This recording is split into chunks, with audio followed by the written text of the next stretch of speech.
I pledge allegiance to the flag of the United States of America and to the republic for which it stands, one nation, under God, indivisible, with liberty and justice for all.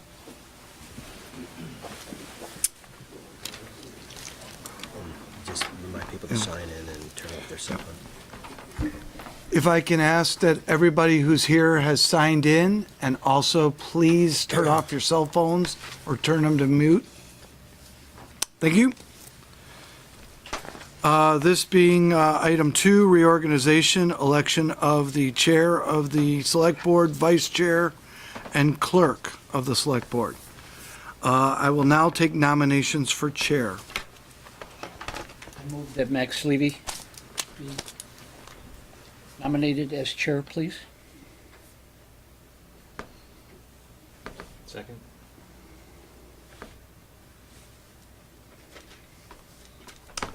Any others?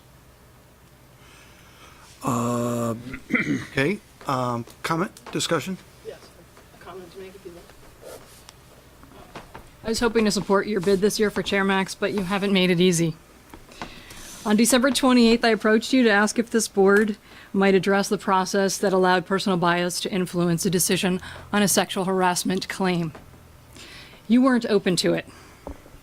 I think it would show true leadership if every board member were treated with equal respect, and if you treated my concerns as your concerns, and if you looked past the political frames to see each of us as valued human resources rather than allies or enemies, and this organization would benefit from that. In addition to our private conversation in December, I believe you showed poor judgment in February by publicly endorsing a select board candidate, not only as a select board member, which several of us have done, but also while serving as chair. Anyone serving as chair must embody the notion of nonpartisanship, I've been told. Yet you hosted a party at your home for a particular candidate per this invitation.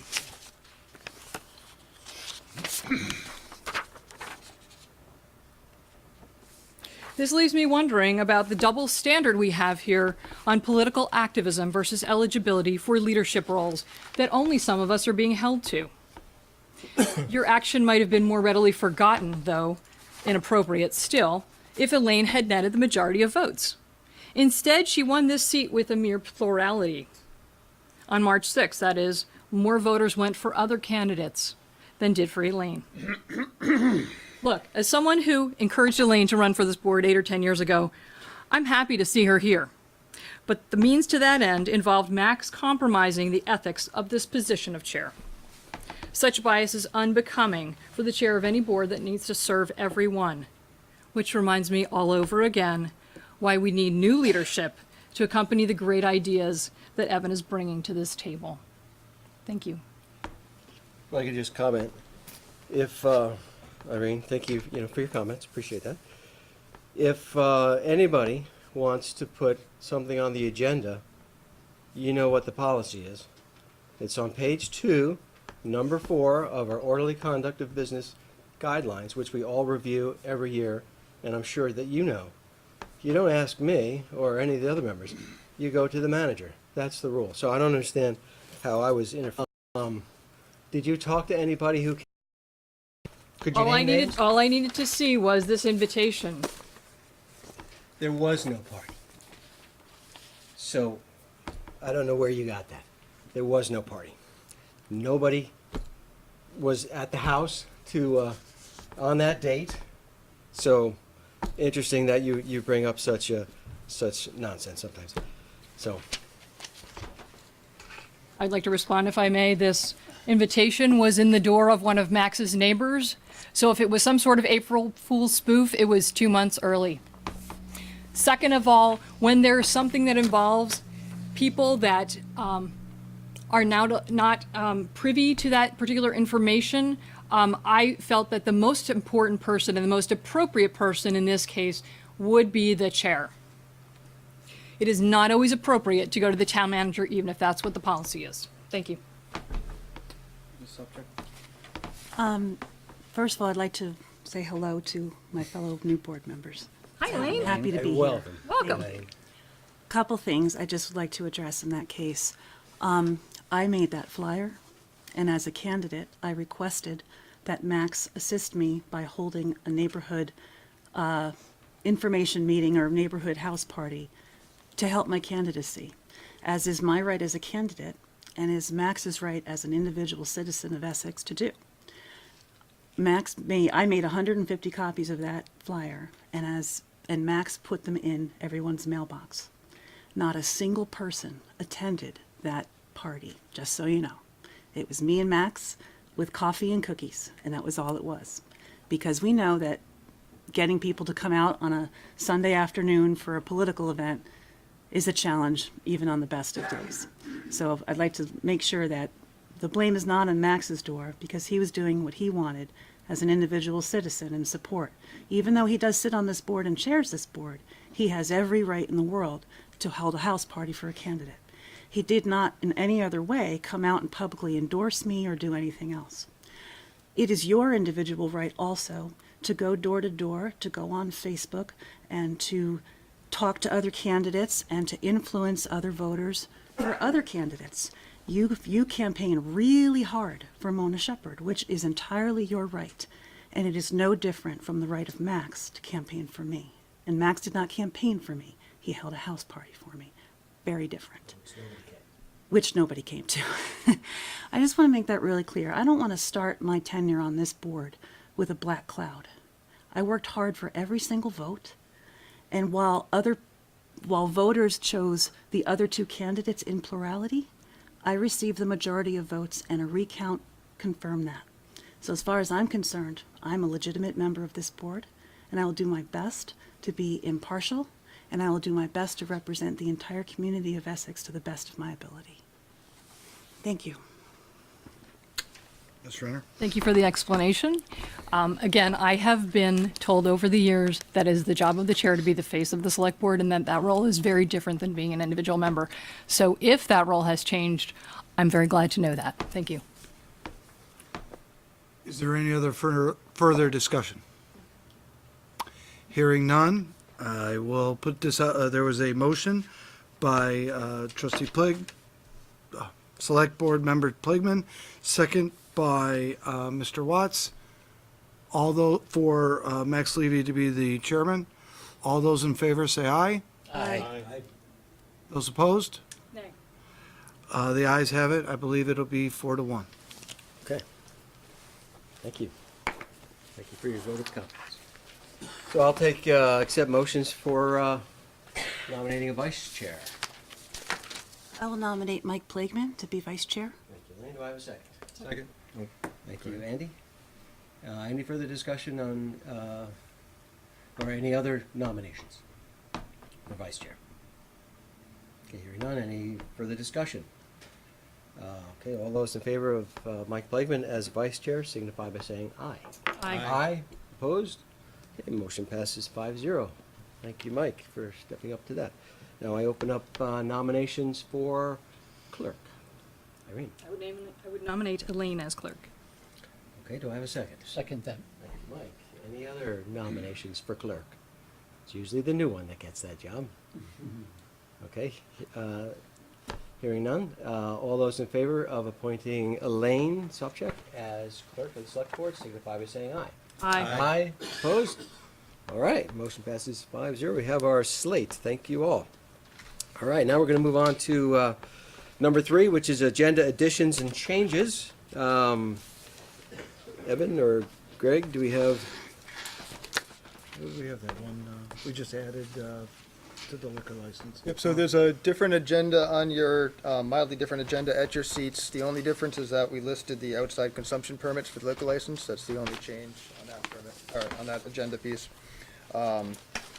Also, gonna ask you to bump up item 6G, which is the adoption of the tax sale policy, to come after the interview for Andrew Mills, so after 6B. And just realizing that that should be a quick item. Had some other ideas when we put it together, but thinking that's gonna be a quick item, and be nice if we can let Sarah get home at a reasonable hour. Okay, so you're saying move item G to follow item B? Correct. Okay, after the interview? And lastly, there's a certificate of the alcohol,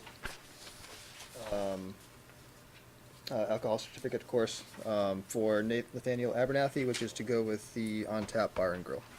Okay, and that was the one that looked like it was beyond 2 years. Okay, good. And I think we have some minutes also from Irene? Sorry, from Irene, yes. Okay, and that looks like it's for lines 148 to 196, page 4, of the March 19th, 2018. We don't all have it. No, you do. Oh, we do? Okay. All right, so we have, we're going to move item G to follow B. We have the modified agenda with the outside consumption, and we have the minutes. So, any further discussion about, oh, I need a motion. I'll move approval of Thank the you. changes to the agenda. Thank you, Irene. Do I have a second? Second. Okay, any further discussion about amending the agenda as we just discussed? Hearing none, all those in favor signify by saying aye. Aye. Aye, opposed? Okay, motion passes 5-0. Excellent. Now we're on to item number 5, which is public to be heard. And that's a time for the public to speak to the select board on items that are not on the agenda. Is there anyone here tonight wishing to speak during public to be heard? If you could state your name, Liam, for the record. Can you go to the microphone, Liam? That's okay. Liam McCone. I kind of address everybody here, and you got a busy agenda, so it won't take much of your time. I just found out on Front Porch Forum you were meeting tonight, and I said, okay, I might as well stick my oar in the water real quick, and Thanks for appreciate it. I got emails from both Greg and Evan with some useful information there. The subject is the upcoming Memorial Day Parade, to be Saturday, the 26th of May. First time I will have experienced it, but I've got involved and have been in touch with the village Parks and Rec and have a submission in for a presence there, and have nominated a fellow for Grand Marshal. They're having 3 Grand Marshals, and it's not too late to nominate somebody. I think it's the 8th of April that they're closing them down. If I may indulge myself in just a few minutes of history here, brief recap. After the Civil War, there were about 400,000 surviving Union veterans who formed into various groups, the main one being the one with 400,000, the Grand Army of the Republic. Some of you may have noticed that there is a Grand Army of the Republic Highway. Vermont's the only state that has a Grand Army of the Republic Highway. And it's as old as I am. It was formed in 1937, probably because the national GAR highway missed Vermont. It goes from Connecticut to California. It's US 5. And I suspect, they passed a law in the legislature that we're going to have our own. So we're here with the GAR highway right behind me. This is the 150th anniversary this year of the first Memorial Day. It was organized by the GAR in 1868. So to my mind, this is a significant anniversary that should be commemorated, and I'm trying to do what I can. I'm the commander of the standard camp of the Sons of the Union Veterans of the Civil War. And so we're trying to organize our presence. And one of the things that you may not be aware of is the role of the Select Board in the Civil War. You were the people that selected who went to war.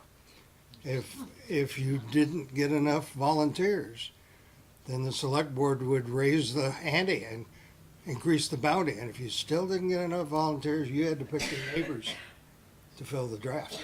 Well, Didn't know that about the Select I Board. know that.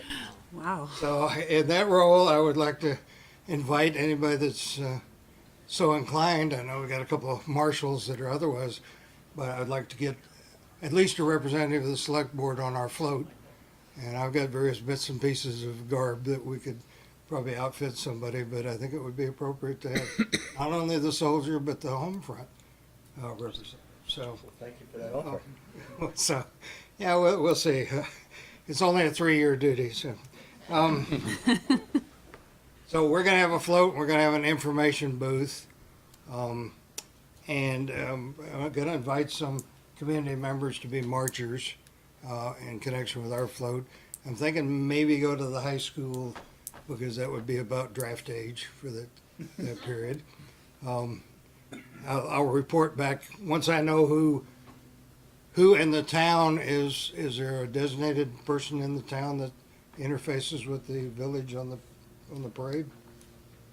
Everybody seems to be looking great. Yeah, Evan would be the point man. Okay, You have our email, yeah. I'll, I won't be on your float, but I'll interface with you. I'm not gonna march either. I stay back and guard the camp. Nobody's ever stolen a barrel of whiskey or run off on the lake. That I might do with you, but So I will get a hold of Greg on that. I understand there is some money allocated for the parade, and you would be able to help me. The town allocates $7,500 each year towards the parade, and we'd have to touch base with the parade committee to figure out exactly where that's being spent, but I'm happy to work with you on that. Are you the parade committee for the town, or you saying parade committee that's? I've been told somebody from Essex Junction Recreation and Parks is on the committee, so I've reached out to them. They had closed for the day by the time I made the phone call today. Brad Luck. Exactly. Yeah, that'd be Brad. I've been in touch with them. And lastly, did some research, and Major Gardner Blodgett was a remarkable soldier in the Civil War. And I thought maybe there might be some connection. I've sent some messages there, but they're busy moving. But I thought it might be nice to welcome the Blodgett oven. That's where he made his money, was selling folding ovens to the Union Army. So, any questions? Otherwise, I'll let you go. Wealth of info history there. Hey, thank you for coming in, Liam. Pass the test afterwards. Okay, thank you. Anybody else? Since I said this the other night at the trustees meeting, I want to be fair to everyone and also say it here. May 9th through 12th, Essex High School is hosting the Allstate Music Festival. We only do that every so many years. And there's a need to house literally hundreds of student musicians. So if you're able to do that, they ask that you provide a breakfast, a ride to the high school in the morning, a ride at night, and a floor with an air mattress or something in between. So please consider doing that. Your contact is Patty Bergeron here in the village. Thank you. Anybody else? Yeah, I have something. I would just like to formally welcome Elaine Selfcheck to the select board and thank you for being willing to step forward and run for this position. And the voters voted you in, and we're all grateful for that. So, welcome. Okay, then we're going to move on to our business items. And first up are we have a number of first-class liquor license renewals. First, I'd like to thank you for those who are getting the license for coming out tonight. And I'd like to do a roll call because our current policy is you need to be here in order to get your first-class liquor license. So I'll start off with the Barns at Lang Farm. Do we have anyone from Cafe Mediterraneo? We do, okay. And how about El Gato? Very good. Do we have someone from Hornet's Nest? Okay, on a roll. And I know we have someone from Joyce's Noodle Shop, okay. And we have Dave from McGillicuddy's. How about On Tap? Okay. And we have someone from Pearl Street Pub, right in the back, and Wicked Wings I know is here. And do we have the Grand Buffet? Okay, so that's the one that will have to come back. Okay, so first thing is comments from the board. Any questions or issues with the applications?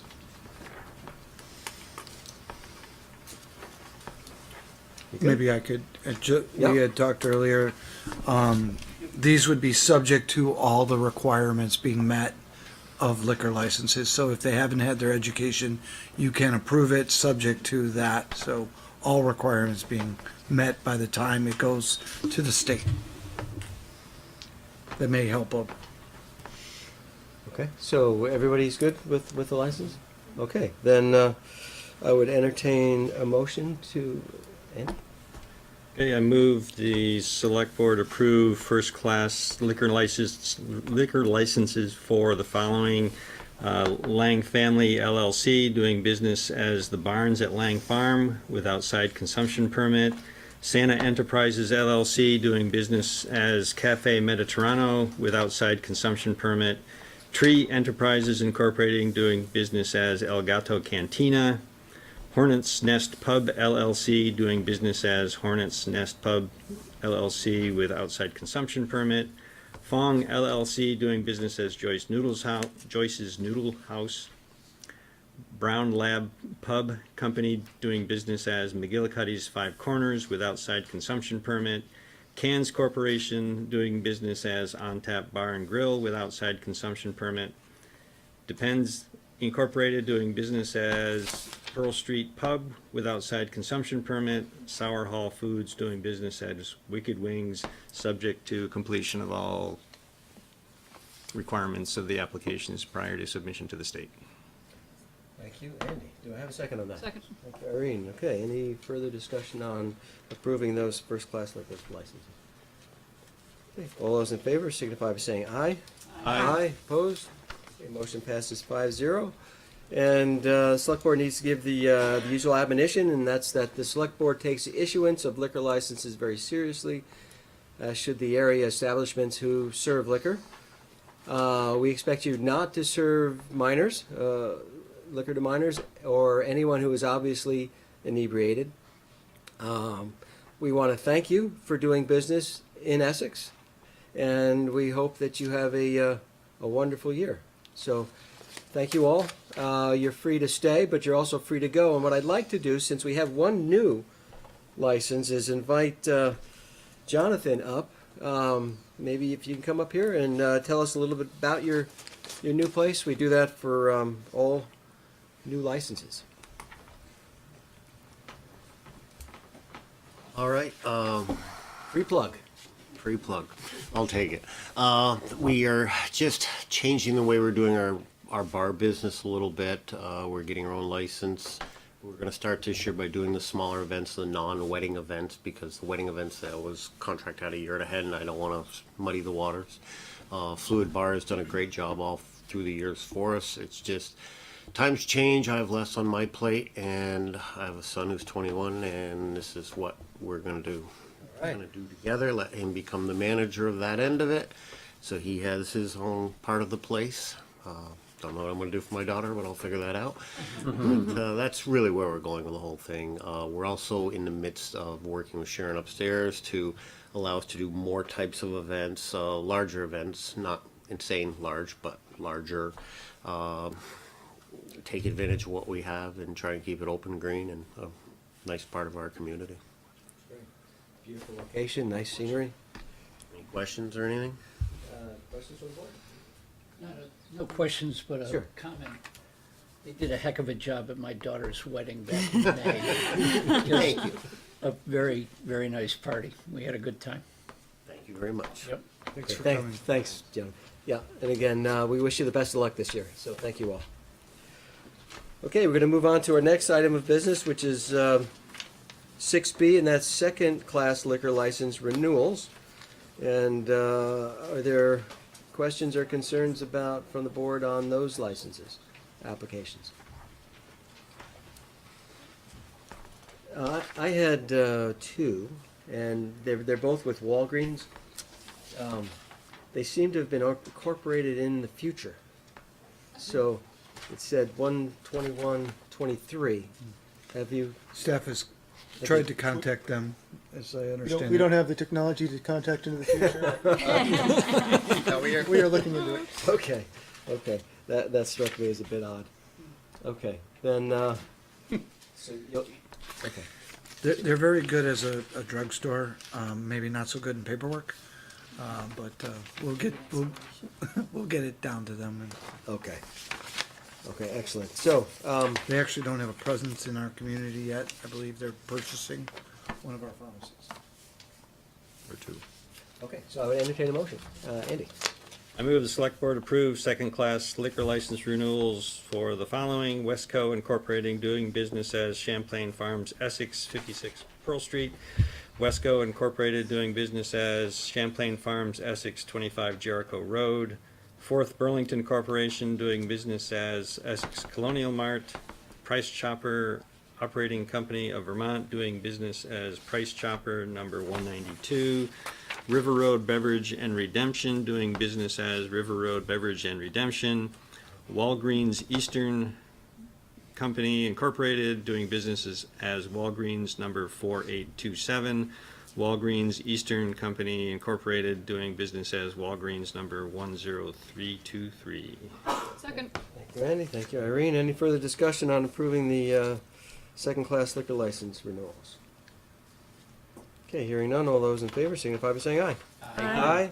Opposed? Okay, motion passes 5-0. Thank you, board, for that. All right, we're going to move on to our next item, which is an interview. If I can invite Andrew Mills up here. First, thank you, Andrew, for stepping forward to want to be appointed to the Conservation and Trails Committee. Thank you. So, and for coming out tonight. So if you could just give us brief background about who Andrew Mills is. And Sure. what your interest is of becoming a member of the Conservation and Trails Committee. Yeah, so I grew up in Brattleboro, born and raised. Went to school in Massachusetts. Lived in Boston for a little while, and then decided I wanted to come back to Vermont. And Chittenden County is where I landed. I am a licensed professional civil engineer. I've been doing that for 11 years now. Focused primarily on site development, land development, site design, water, wastewater, stormwater, utilities. I work as a project manager in the South Burlington office of VHB. I've been there for a little over a year, and my interest in serving is basically about participating in the community. My wife and I have been here for a little over a year now, so just trying to branch out, volunteer. That's kind of the gist of it. Okay. Thank you, Andrew. So I'll open up questions from the board for Andrew. Anybody? Irene? Have you been to any of the meetings of this group? No, I don't think I have. I may have for one project a few years ago, but I've been to several other conservation board meetings in other towns and cities. You know what you're getting into. Yeah, Are you a user of our trails? I am. Yeah, my wife and I live over on Sunset Drive, so we use the trails to get over to the shops and to connect through into the neighborhoods beyond there. Yep. Anybody else? When does this meet? This Second committee? Tuesday of each month, 7 o'clock, this room. And that works with your schedule? It does. Yep. Just fine? Yep. Okay. Okay, excellent. Guess if there's no other questions, the process typically is we'll go into executive session at the end of the regular business part of the meeting and have a discussion, come out, make a decision, and then somebody from the manager's office would contact you tomorrow. Sure. So, but I will leave it to the board to see, do you want to go into executive session later, or you want to take care of it now? What's the board's? I don't see the reason why we couldn't take care of it now. If it Is everybody pleases coming? the rest of the board. Okay, then I would entertain a motion. I'll move that Andrew Mills be appointed to the Conservation and Trails Committee. Thank you, Elaine. Did you second? Okay, thank you, Elaine and Irene. Greg? Just want to draw your attention to one thing. There's a memo in the packets. We're going to try to get back into the habit of telling you how long the term limits are.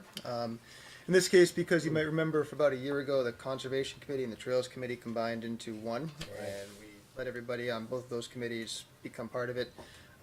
Since then, there's been some attrition, which is what the seat's open for now, but most of those people were due up.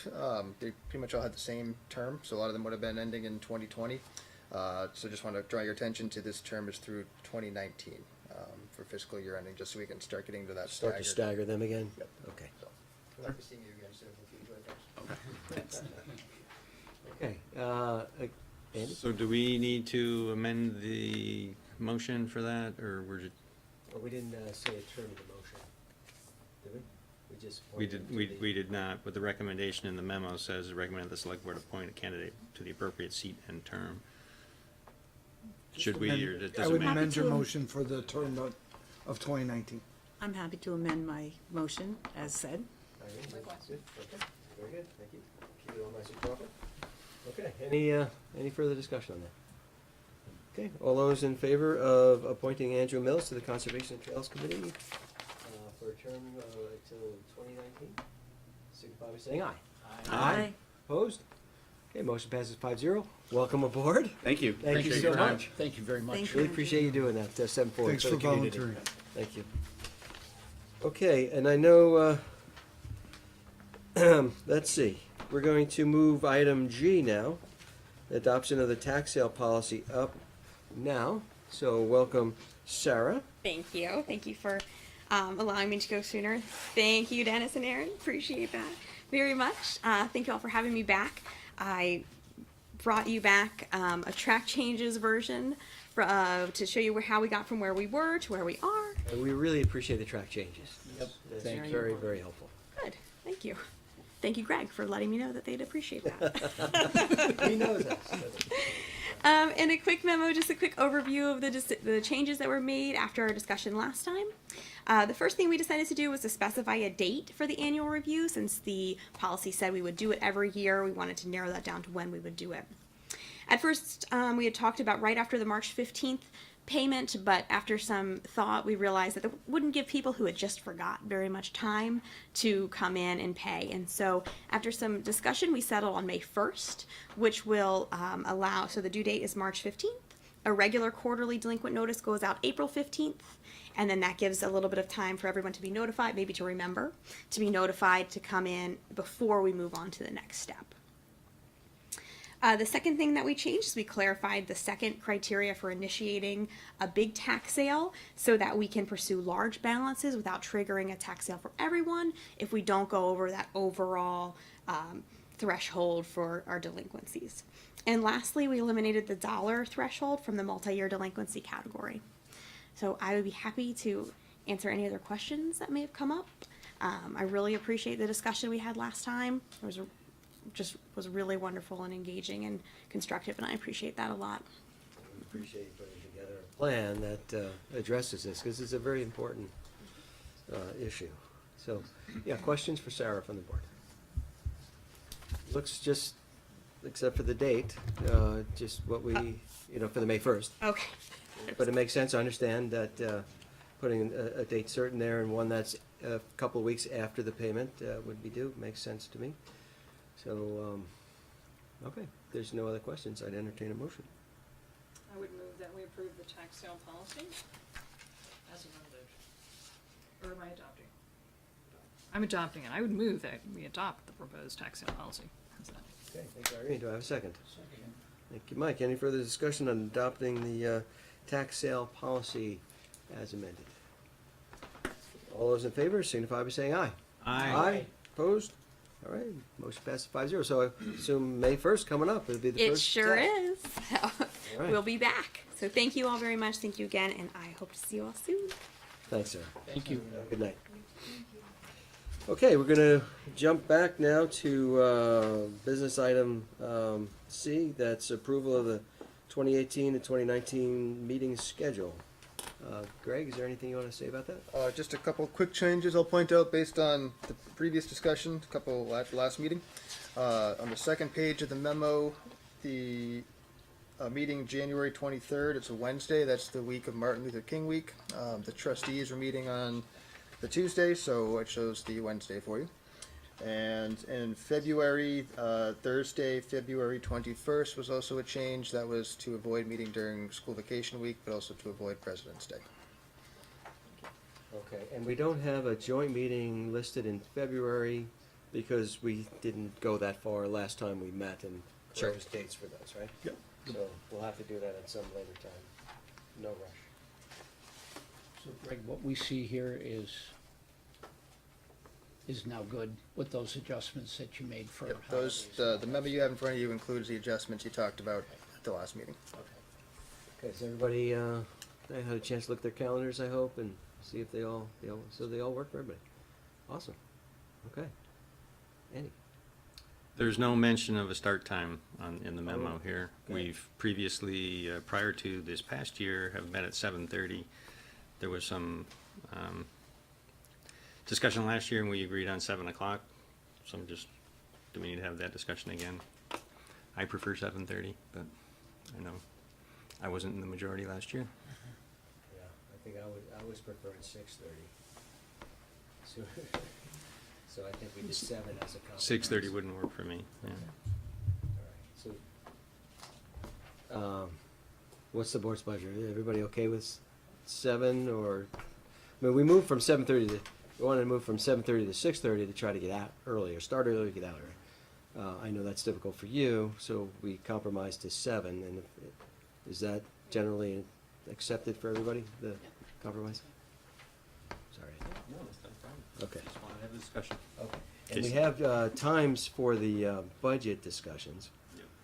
And what'll be interesting is to see, after Elaine gets a chance to go through that budget process with us and see how the select board does it, maybe we can ask her how the trustees do it and come up with the best practice maybe after that, so we can have a discussion at some time later. Okay, so if everybody's good with these dates then, and the start time for the regular meetings at 7, except where noted, particularly in January, I would entertain a motion to approve this meeting schedule. Mike? I move that the select board approve the meeting schedule for 2018 and 2019 as amended. It should be even as presented, but, As presented, would be fine. okay. I'll second that and add, if I may, a friendly amendment that all meetings start at 7 unless otherwise designated. Fine. Thank you. Okay. Sam, you got all that? Okay, awesome. Okay, any further discussion on the meeting schedule? Hearing none, then all those in favor of the meeting schedule as presented signify by saying aye. Aye. Opposed? All right. Motion passes 5-0. We have a schedule. All right, make sure we get it all on our calendars. Moving right along, we're on business item D, and that's a discussion of the FYE 2019 water sewer budget. And tonight we have Aaron and Dennis with us. Welcome, gentlemen. Yeah, come on up. Now, we had this book for a while. Yes. You got it to us early, and we appreciate that because it's a lot of absolutely fascinating reading. Yes. Water sewer is always. It's always fascinating. No, but I mean, I actually didn't. It's true. It's amazing how much thought goes into what you do. So, you want to take us through maybe a high level? I mean, we all went through Yep. the details, but for Yeah, 2017, I really don't want to go through in detail each page, but I'll try to hit the high points. And it's really composed of 2 parts. The budget, obviously, we prepare first, and then we develop the rate. But the memo that covers it, it's easier to start with the rate and what the effect of the rate is, and then work back towards the actual budget numbers that go into that. So, and feel free to interrupt at any time if you have any questions. Water rates on the first page, you can see how they've changed over time. This year we propose a 3% water rate increase. And the things that are driving that increase are budget driven, obviously, but there's a 3.1% increase from Champlain Water District, which is about 50% of the budget. We've reduced our purchase of new meters, so that's driven it in the other direction. We've changed depreciation. From talking to Sarah and having long discussion with Sarah and Lauren, the decision was to split the depreciation half between water and half between sewer. We're tending to weight it in one direction or the other. Doug was a proponent of that. Sarah and Laura are more a proponent of keeping it equal. And so I opted for our current financial team and said, let's make it equal and see how the budgets work out. So that's one of the changes we made. Salary and benefits are a big part of the budget. They're 31% of the budget. So you take 2 items, Champlain Water District and salaries, you've essentially got over 80-some% of the budget. That's what makes it up. Sewer rates, it's a little strange. You have to go through how the rate structure is developed, but we actually went down, and part of that was due to the depreciation shift in terms of budget numbers, but the rate increase is 3.2%. And I'll lead you through how we calculate that. But the sewer rate increase is interesting. We had some pretty significant increases over a number of years when we decided to up the rates early in anticipation of the costs that were going to come from upgrading costs at the village treatment plant. And so you'll see, if you go back to FY12, we had some pretty hefty increases every year. We've reduced that now to 3.2%. I think as we go forward, we're going to hopefully be in that same range. I think from talking to Jim at the treatment plant, he anticipates costs about in that range. And we work very hard at CWD to keep costs annually about that 3%, a little bit up, a little bit down. It is subject to weather. It is subject to use of water by global foundries because they're obviously the largest water user. So there's a lot of variables that go into that, but right now the long-term plan, at least for our water purchase, is to keep that as level as we can, around 3%. What are the issues? We need to continue to keep the system on a firm financial basis. We're going to complete the meter program. We're down to 400 to finish the Nice. meters. We're going to have trouble with maybe the last 50, 100. Yeah, there's one development in particular that has a lot of older meters and there's a lot of older plumbing, and we'll probably have the services of a licensed plumber to help us with. Some are tucked behind drywall, some are down underneath. In the walls. They're difficult to get at, and there are some people who don't want them. So there's a small hardcore group at the end that we're going to have difficulty with. But we're hoping by the end of this summer, going into fall, to basically have virtually all of them done, other than those few that might be hangers-on or problem that we're going to have to deal with in one way, shape, or We another. anticipate a few of those. We anticipate a few of those. We still want to go to more billings per year, and I'll get into that when we get done. It's a problem because it's a staffing problem, not so much at Public Works. We can read the meters very quickly now, drive-by almost, through our whole system. The problem is, and it's not a problem, it's just a question of how we do that through the finance department with the staff they have and making that transition, because it is a lot more work to send out 4 bills a year. And so I've talked to both Lauren and Sarah about that today, and it's something we probably want to have a better discussion of maybe the next meeting, if we reach a point where we can adopt it, to have a better understanding. I think we're all comfortable with the large water users being able to do that fairly quickly.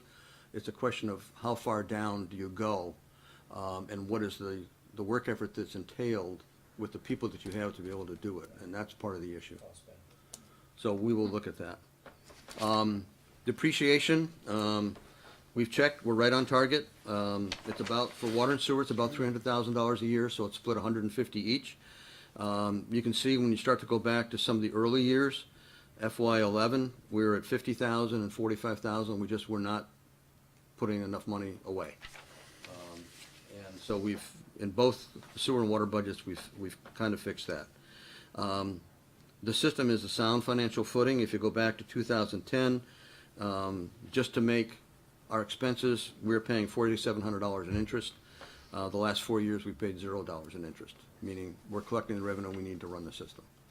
So that's a good sign. That's good footing to be on, yep. The retail sale, you always look at your loss rates. We're doing good. I'm not sure, on the water side, we've cut it down appreciably. We've got to do more work on that. I mean, so you're going to lose some if you have a fire. We bill out with developers when they come in and they use water off our hydrants. We meter that, we charge them, but there are unaccounted losses. So that's one of the programs we want to look at from the water side. Sewer is very low. I'm not sure that's a good number. We meter the sewage going into the village through two major meter areas. Sewage is hard to meter because they're solids mixed in with the fluids. And meters, open channel meters aren't always as accurate as we'd like them to be. So are we doing well? Yes. Are we doing as well as 1 or 2.4%? I honestly don't believe we are, but that's what the meters say. So I think we're good, but we can make up some progress, especially in the water portion. So Dennis, then in 2015, that improvement, that was just happenstance then? Going from 21% in 13, 11, and 14, and then dropped pretty low after that. No, we've done work, and Aaron's done a lot of that in the system, where we find with pump stations, if we have extraneous flows coming in that look strange. I mean, our guys read the pump stations once a week, twice a week. Twice a week, some stations, Yeah. once a day, others. And so we're constantly checking that against the usage, and sometimes you find some strange things that are going on and you can actually fix them. Sometimes it's meter error. I mean, that's the other place where it comes in, with sewage, it's meter error. But, Evan? Dennis, maybe you can touch on water loss and what activities we are doing to contain water loss. One of the things we, And maybe define what water loss is a little bit more. yeah, that water loss is the difference, obviously, between what we're buying from Champlain Water District through their meters, and there's a number of them. Every time the water crosses the boundary between village and town, and it does it a couple places, there's a meter reading, and it's an add and a subtract. So there could be errors in those meters. Now, that's something we work with CWD to try to make sure that those are checked and that that error is low. So that's one place that errors can creep in. Since we've installed new meters, that's made a big difference because we're more accurately measuring the flow that people are using, especially on the larger meters, where before, if you had a large meter in a commercial building, those large meters, if they're a simple meter, miss all the low flows. So somebody who's working third shift at night and flushing toilets, you never see, because it never shows up in that large meter.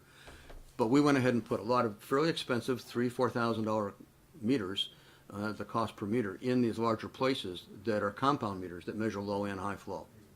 So you tend to reduce your loss rate by charging accurately what people are using. So again, when we finish off these other meters, that's going to help us a little bit more on that side.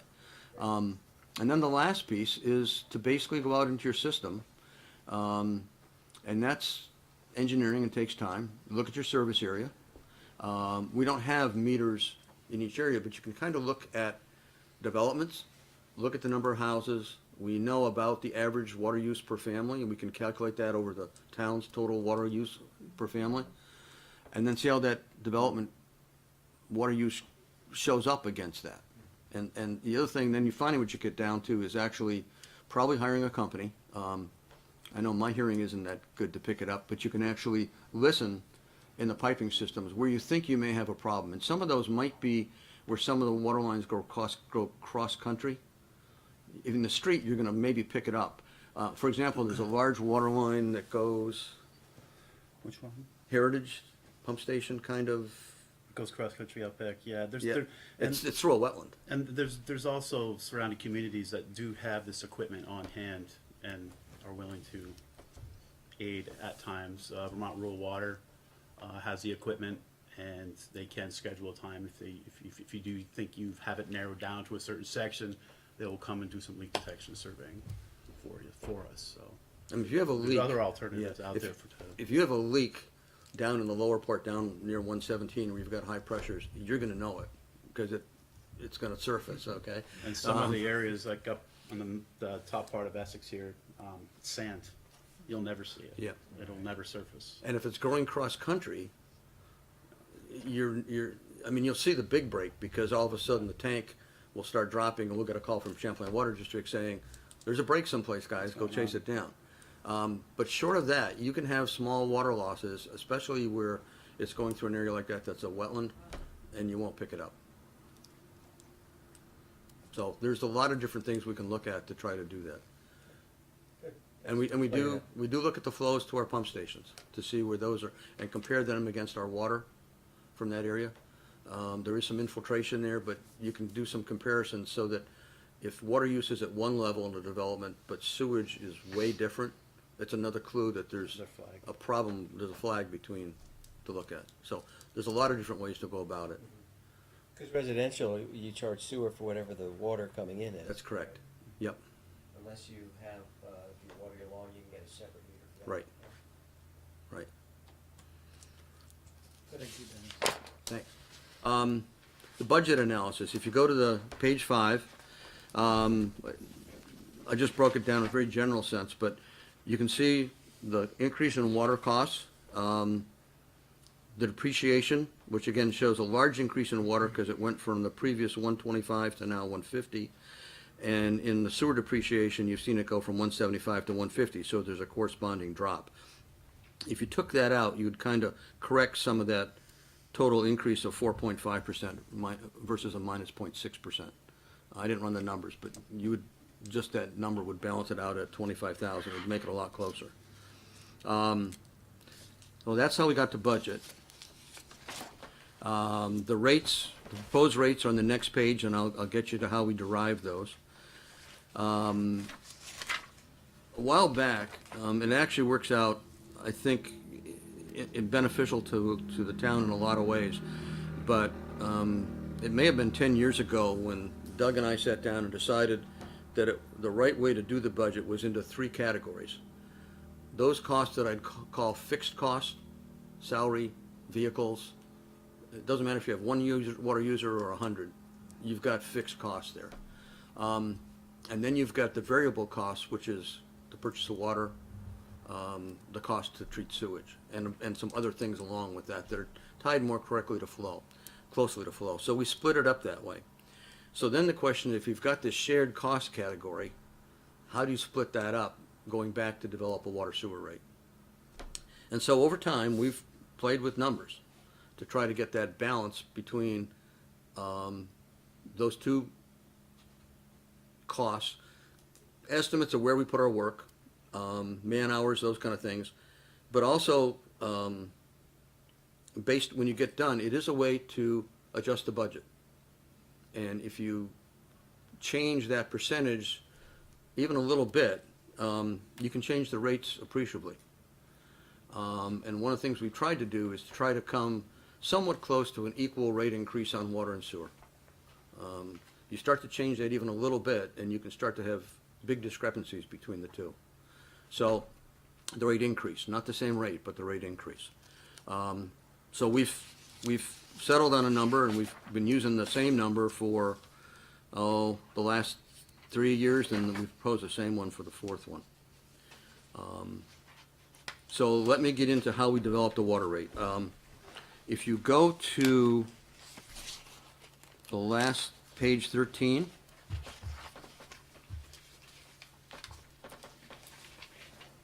you'll see an accounting for what's in the shared category that we apply a percentage to, what's in the water category, what's in the sewer category. So if you carry those numbers to the bottom, we take that shared cost of the 781,461, split it 58% water, 42% sewer, bring those across, and the bottom line is you get a number, total number at the bottom. For water, it's 1,313,212. For sewer, it's 1,481,126. That's how we derive that cost. So now if you go back to page 7, that's the water budget number. There's no direct debt. There is debt that we're paying within the budget itself, and I can get to that later. But there's no direct debt that we account for that in terms of the water budget beyond what's in the budget itself. Billed water usage. If you look through all the years, we're actually lower now than we were in 2003 in terms of, based upon our best guess of how much water we're going to actually bill out to our customers. So what's the reason? Well, a couple. Businesses come and businesses go. If you take a look at what we were doing in 2003 versus today, there's a lot more conservation. People have low-flow fixtures in their houses, toilets, you name it. We redid our bathrooms last year, and my wife was going to kill me if we didn't put, the toilets with the dual flush in. That was just, it's the name of the game. And a lot of people are doing that. So I think what you see is you actually see a reduction. Even though we've added more customers, you see a reduction in flow. So you have to kind of, and this is where it gets into what number do you pick to set rates. And we try to pick what we think is a reasonable number given what we anticipate for growth during this next year. We can't anticipate losses, but we can anticipate developments that are coming online, how many houses are going to be built, what commercial building is going up, all those kind of good things. So we settled on a figure of 658,000 as being our best assumption for water. So if you do it straight up, it's that cost for the budget divided by 365 days, divided by 658,000 gallons per day, you get a rate of $5.46. That led us to a 3.8 increase in rates. And I wanted to try to bring that down a little bit. And so what I suggested, but it's actually, it can be thought of in two ways. We have a significant amount of money set aside from either developers' connection fees or from depreciation. In either one, we could use funds. Last year, we actually used $65,000 to bring that rate down, which quite honestly, I don't like doing. I don't think it's a good idea the rates should be the rates. So we looked at it and I took 10,000, which gets us down to the proposed rate. But there's another way of thinking about that for both water and sewer. And I'll jump ahead to the budget, and you don't have to go there, I'll just explain it to you. In the water and sewer account, we're buying meters to finish up our program of putting meters in buildings. We're replacing a capital asset that it's ours with a new capital asset. So that there's two ways to do this. One, instead of taking $20,000 and budgeting for it and then taking 10 out, you could cut the budget for meters and take none from that, and you're at the same point. You run the numbers, it works out to be the same rate. So you can think of it either as we'll take 10,000 out of our capital reserve, or we'll just cut the meters, and we go to buy the meters, we'll buy them out of the capital reserve. Is everybody? So there's two ways to do it. So the bottom line is I think we can still end up with the same rate, however we want to show it in the budget. And if we show it by not purchasing meters in the other portion, that we're really not taking anything from our capital account other than what we should, which is meters, replacing meters with meters. So that's where we are. You run the numbers, it's a 3% increase in rates. I know in the past, the question of minimum rates has come up. And I don't know if anybody has questions on that. That didn't change this year, though, right? No. Andy? That was back in 2014 when we stopped increasing it, and I know Right. the column on the right says, we're getting to 83% of 100 gallons per day. Does that mean that's 83 gallons per day is now the minimum? If you use more than that, you're above the minimum? Is that the? No, which really, it's still at the 100 gallons a day, so you're essentially losing that revenue from those customers if your assumption is that the minimum user is going to use 100 gallons a day. And there's 1,000? They did it today, 1,075 that are currently. So, the minimum. just an example, and I left it this way because that was kind of the direction we had gotten the last few years from the board, is to keep that minimum low. If you were to raise that to $175, just an example, it's not in the chart there, that's $10 times 1,000 users. That's another $10,000 versus the $1,300,000 budget. Is it significant towards saving the budget? No. But at some point, the system does become out of whack if we don't adjust for that. So, and that's more of it's not a technical engineering question, it's more of a select board, where do you want to go on that issue? Yeah, that was kind of the question I wanted to get to, right? Is there a point where that starts to hurt us to continue to no longer raise the minimum? I mean, I was the one that asked the question back in 2014. But I also don't want to put us into there's a certain cost just to have the system available. Is there a point where we get to not, people who are paying the minimum not paying a fair share if this 80, this number in the far right gets to be too small of a number? Do we know what that It's a good point. One of the things that I thought about today that we might be able to do and calculate is get finance to take a look at all the minimum users and see what their average minimum use is. Mm-hmm. So you could really see, is the average person using 75 gallons a day or using 95 gallons a day out of that 1,075 base? Just a question of going to the database and, getting a number, adding them up and seeing what you get for an average number. It might give some insight as to whether the minimum is in the right place or not. And I think we could do that before your next meeting. Yeah, we'll have that. I think it's also a broader discussion on rate structure in the future going forward. How do you handle this? Because like Dennis said, low flow fixtures are common now, and flows are only going to be used. Everything's more efficient now, so it's a good point. Yeah, I mean, that's about 20% of our users, give or take so. 1,075 that's 25, 30%. 25% of our users are low flow. So, And historically, as water and sewer rates go up, outside water use goes down. People don't water their lawns or their flowers nearly as much or as long as they did before, and overall, water usage is down significantly across the United States unless you have population growth. The community I was at before, we were projecting 3% decline, and seeing it, even though business was up, and other things, but that's what you're seeing. So you're right on yeah.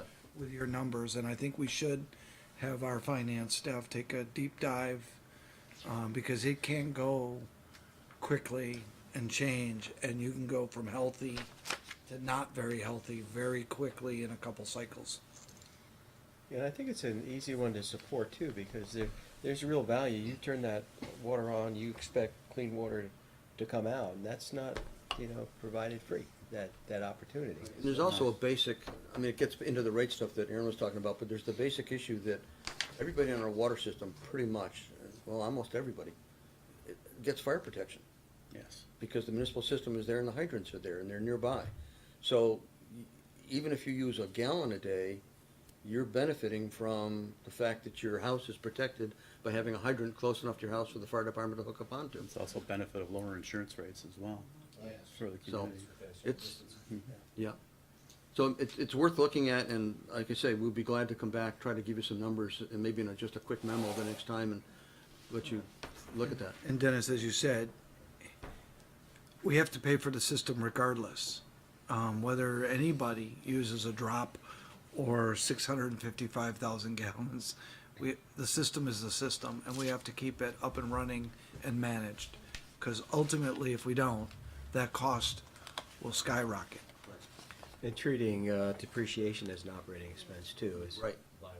Yep. To make sure that we can. And quite honestly, I think we're one of the few communities around that really tries to, and that's why our rates, I mean, our rates are, you'll see later when we get to it, are middle of the range, but they're higher because we're putting aside those funds into both, on one hand, I think the finance people think of it as depreciation. I think of it as funds to fix our system if it goes broke, which To is maintain maybe it, yeah. different Rather than waiting and borrowing. And without interest. and without interest. Rather than waiting and then having to Right. borrow the money to do Right. that. You know it's an expense you're gonna have in the future. Put it aside now. It just makes smart Yeah. financial sense. So you said 25% of the users are the minimum. We have one major user. What percent is that of the water usage of global?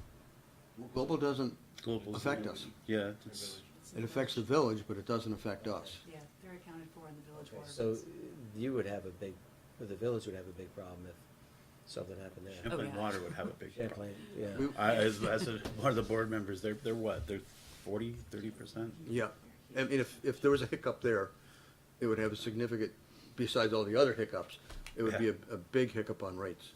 Very big. That would flow down through all the Champlain Water District communities. Well, what percent would that be of the village water used? It's, Lauren has got a better handle on it than I do. It's a big percent. It's a big percent. It's large. We'll get to that number. That's for- okay. I was just curious. It's not important. The sewer rate is done exactly the same way. I set it up the same way with what the cost is, and then using the 10,000, and because the meters both bill water and sewer, that comes out of the shared account as opposed to just water sewer. So the same impact is the same as with water.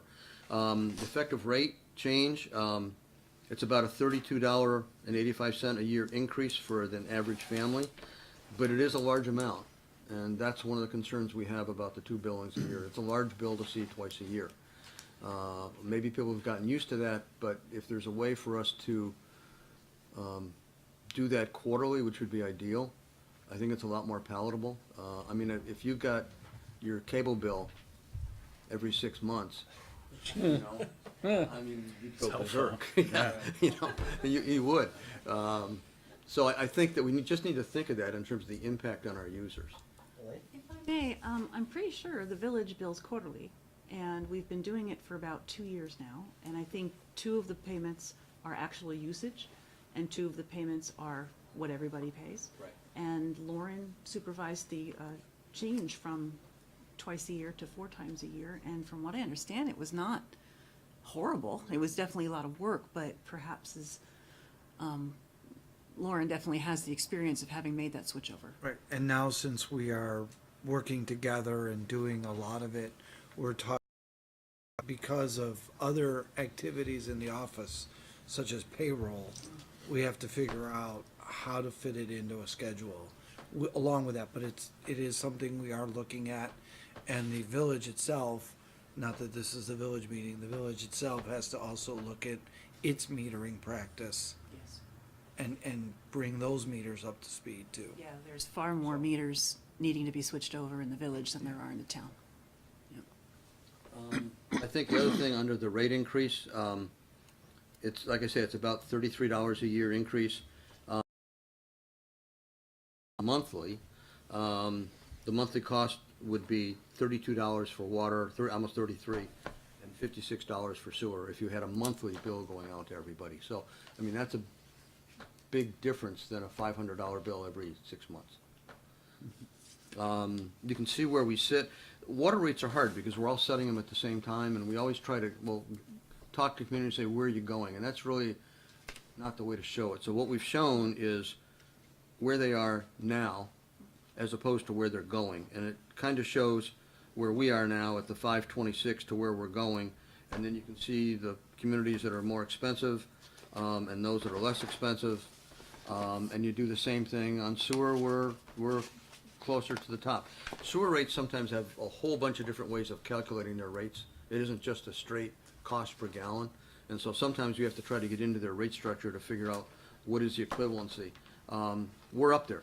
You know, we're not at the bottom of that at all, but it is what it is. In the grand scheme of things, it's not overly expensive as far as utility goes, not compared to everything else we pay in utility bills. Just a quick question. Is the reason that the village is down at the bottom of this list because we're offset by Global Foundries? A little bit. Within the village's rate structure, there is a payment that's made from Global Foundries to the village that, and Lauren would have that number, that, and I'm not sure, it's been agreed upon for years, and I'm not sure how it was developed, but that does, if you go back to the original, here's what our total cost is, there's a number that comes off that Global Foundries pays before you set rates.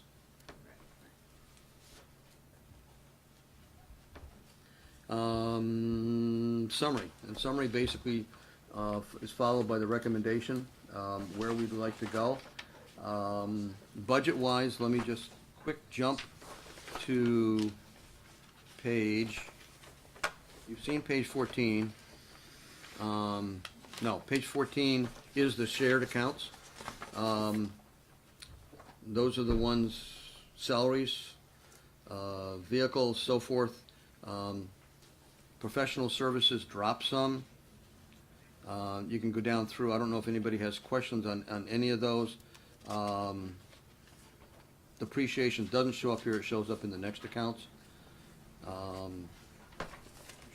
But most of those, obviously all the budget sheets behind explain what those numbers are and how we got to them, and a lot of them are based on, you know, the expenses we've had in the past. We can go back through those. I'll just jump, so you, from the overview point of view, I'll jump to the water side.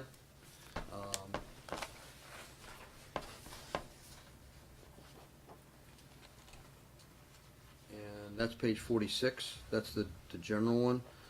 Obviously, one of the biggest jumps is depreciation. Another jump, and I have to go back to the repairs and maintenance system general, is really based upon our past costs. If you look at the repairs and maintenance, it's on page 52. In 2016, we budgeted 7,500 and spent 30,000. 2017, we budgeted 12 and spent 42. In 2018, the budget is 18 and we anticipate spending 23. It doesn't take much with unexpected water breaks to have that occur. Now, you can do some of that through preventive maintenance and looking at your system, but some of that, Mother Nature isn't always kind. And it'll occur at a location or a time, middle of the winter. And most of those costs have really been to just a couple of specific breaks that were very expensive to fix. So it isn't like our system's broken all over, but, you know, the Fort system is very old, goes back to the turn of the century. We've got some older pipes in some of the older developments that are the 50s and 60s. And you start to think about it, that's, you know, that's 50 years plus now going on. So some of the newer systems are fine, but some of those older systems cause a problem. So I raised that one, that's why that shows a fairly significant increase, just to keep up with the costs. And sewer page, again, depreciation went down, so you can see there, a number of things went down. Machinery and equipment, we have bought, we have a lot of machinery and equipment on hand. We decided not to purchase much under that category, so that dropped by about half. And then some of the other items have gone up minimally, but they've gone up. So Yes, sir. I guess at this point, if you have any questions, Aaron and I will try to answer them. Yeah. Questions from the board? Quite a bit to digest here. Andy? Page 5 in your budget analysis under the sewer, just can you explain what those 5 line items are? I understand the depreciation and the 2 bond payments, but what's the all but Village of Bradford, and then the other one's is Village Sewer? There's a separate page in the back for each one. So the sewer is, one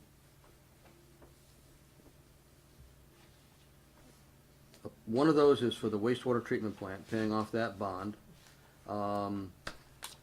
That I believe is the first one, because no, that's the bottom one. Oh, I know. Sewer, all but Village and Bradford. That's everything that isn't accounted in all the rest of the stuff. So there's a sewer village bond that we pay at the treatment plant. Then there's a smaller bond that's paid for pump stations at Alderbrook that we've done, and Susie Wilson Road. So those are all debt payments that come out of that. And then when you take off all the debt payments and take off the depreciation and what we pay to the village for treatment, what you're left is salaries, other kind of stuff that fits into that category.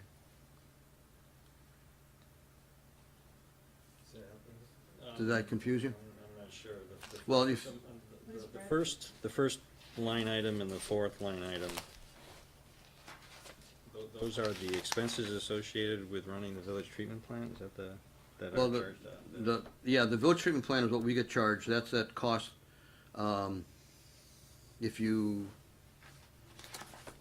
I'll tell you specifically. If you go to that one, starts on page 62 and 63 and 64. On page 64, it's that 557. That's the cost to treat the wastewater at the village. Okay, so that's one. The depreciation is another one, which is, you don't have to really explain that one, so those two are there. There's a series of other small bond payments. If you go to the tail end of the budget, 79. sheet 79. 79,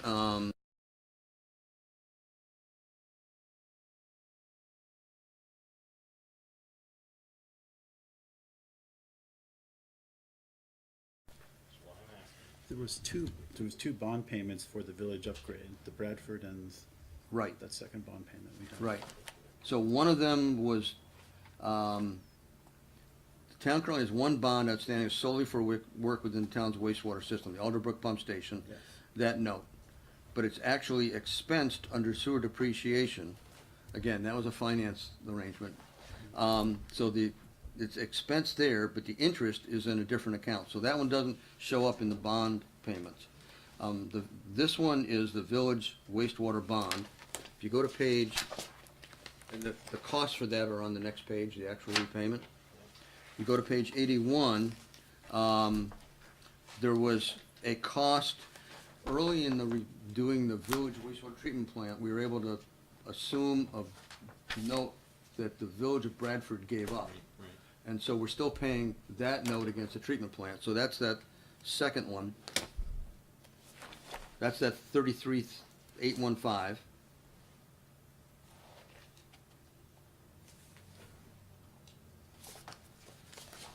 And that's it. So that 33,815 is the Bradford note. The village treatment bond is the 263. The sewer village bond is the 263. The 557 is what it costs us for treatment. The 150 is depreciation. And when you take the 1481126 and you subtract those numbers, you get 476. That's all the rest of the stuff. Well done. You accounted for. Glad I asked. I'm not an accountant. You did it. Hell of an engineer, though. Okay, anything else you wanna, questions for Dennis, Aaron on this? Okay, very thorough, as always. It all really makes a lot of sense. It's a service that, those that use it certainly appreciate. We've put this on the web as a draft. So if people, we haven't gotten any comments back, but the intent was if people had comments, we could look at it and get back to us that way. We started doing that a couple of years ago. It was suggested that we do that before we adopted it, so people could have input if they wanted it. It's there. Sometimes you have to dig down through the various portions of the web page to find stuff, but it's there. Search, maybe get it better. So what we're looking for tonight then is to warn a public hearing for April 16th, right? Yes. We'll have it, and then we can adopt it after that. Right. Okay. So, what's the board pleasure? Like a motion, Max? Please. I move that a public hearing be warned on the proposed water and sewer budget for the 16th of April. Okay, we have a second on that. Second. Thank you, Andy. Okay, any further discussion about warning the public hearing for the water sewer budget on April 16th? Okay, hearing none, all those in favor signify by saying aye. Aye. Aye. Opposed? Okay, motion passes 5-0. Thank you. Thank you very much. Thank you, guys. Thank you, Dennis. you. Thank you, Aaron. So, let's see, there's something else for you though, isn't there? Oh, that's Greg, okay, that's fine, yep, you're done. So, we have, a late liquor license arrival. What's the board's pleasure? Do we wanna try to amend the agenda or have them come back? I would amend the agenda, if you'd like Yeah. a motion. Everybody okay with that? Sure. I would Take, move that we take up the first-class liquor license renewal for Essex Junction Grand Buffet, doing business as Essex Junction Grand Buffet thank you. at this time. Larry, do I have a second on that? Second. So all those in favor of amending the agenda to do the first-class liquor license for Grand Buffet, signify by saying aye. Aye. Okay, motion passes 5-0. Any questions about that particular application? No? Everybody was good? I think that one was in order. We just didn't have a representative here, but we do now. Andy? I move the select board approve first-class liquor license renewals for Essex Junction Grand Buffet, doing business as Essex Junction Grand Buffet. Subject to all the requirements. Subject to completion of all requirements in the forms prior to submission to the state. Second. Okay, thank you. Any further discussion on that? On the liquor license for Grand Buffet? Hearing none, all those in favor signify by saying aye. Aye. Opposed? Okay, motion passes 5-0, but before you go, the usual admonition, as the select board takes issuance of liquor licenses very seriously, as should the area establishments who serve liquor. We expect you to not serve minors, nor anyone who's obviously inebriated. And we want to say thank you for doing business in Essex, and best of luck in the coming year. Thank you. Thank you. Okay, thank you for indulging that. All right, then we're gonna move on to business item E, no, not E, business item F, which is an amendment to the MS4 Stormwater Program Agreement. And Greg? So you received a memo from Annie Costandi, who's the Stormwater Coordinator, Staff Engineer for Public Works. And basically, last year, the town entered a contract or a memo of understanding with the Chittenden County Regional Planning Commission over stormwater management. And as part of that agreement, the contract or the agreement said that CCRPC could not charge for indirect costs. They kind of got that contract through to get the stormwater system up and running in time. That clause is actually in conflict with statute, which says that the CCRPC is required to charge for indirect costs to the stormwater committees or communities.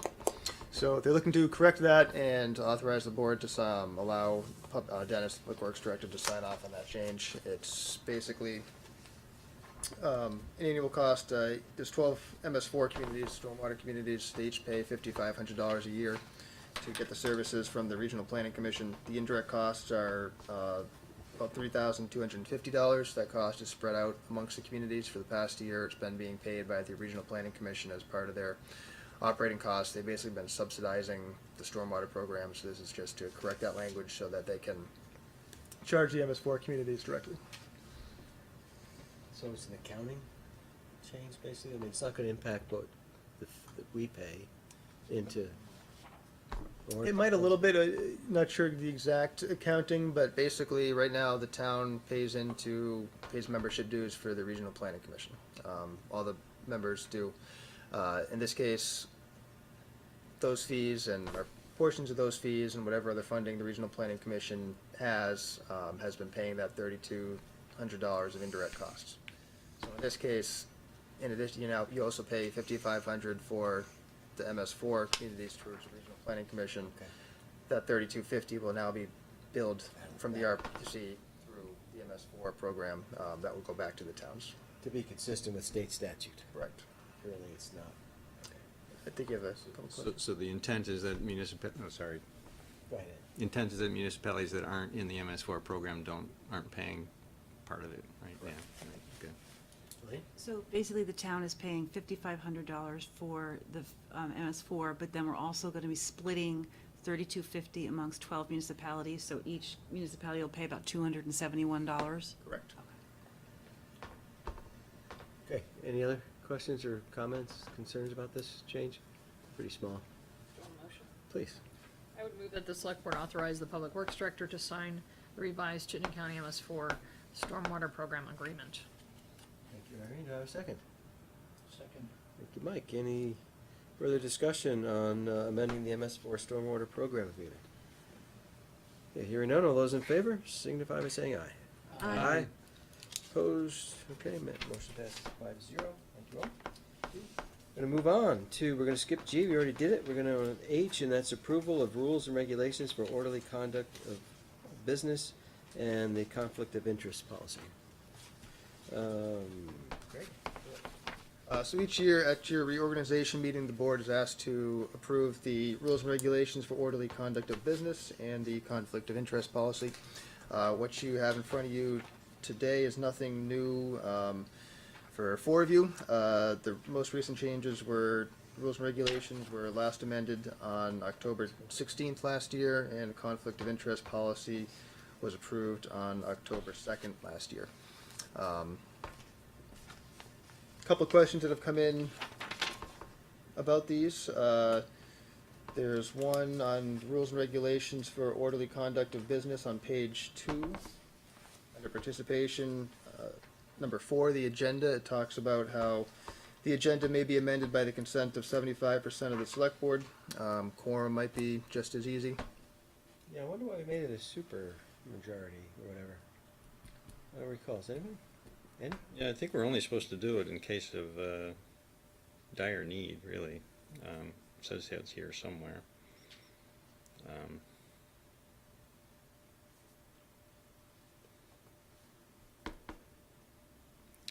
It says this rule shall, blah, blah, blah, no, where is it?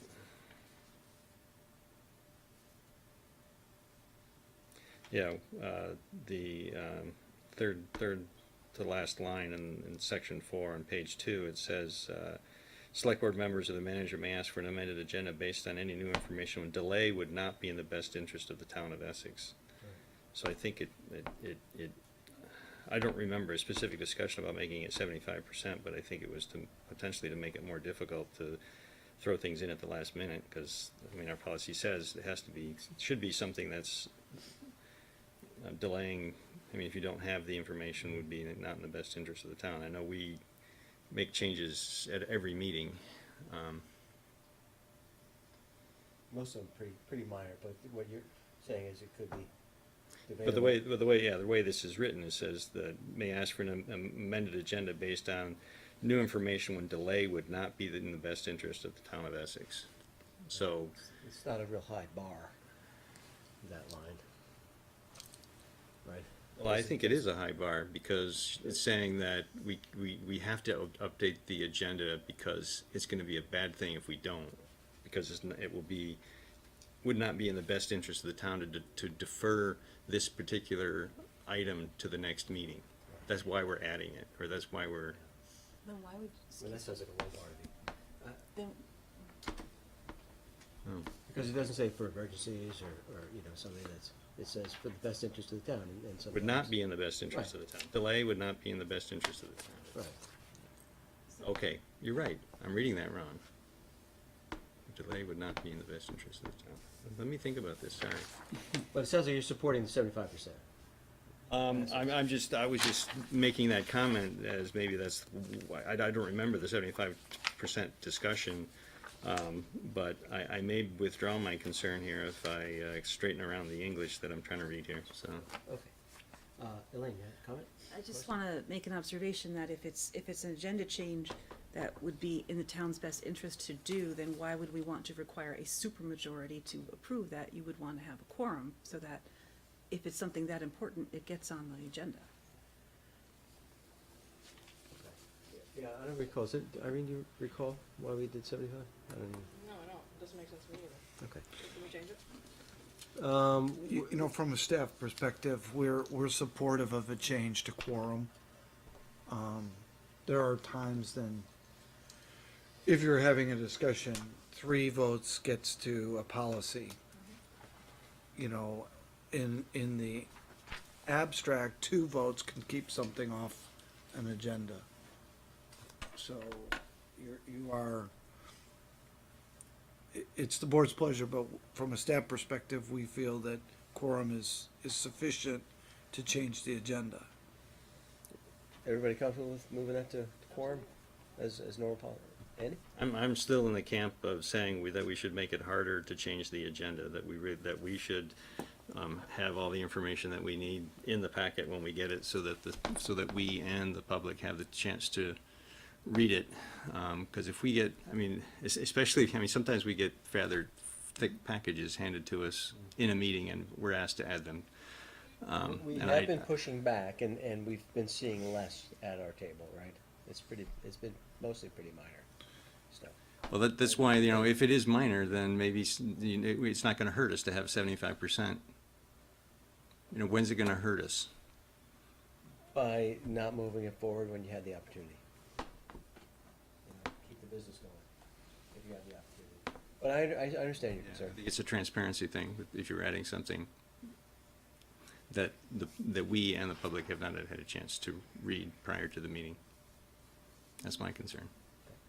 Elaine? I'm not sure how this comports with our standard practice as outlined in the statute about amending the agenda at the beginning of a meeting anyway. We do it almost every time.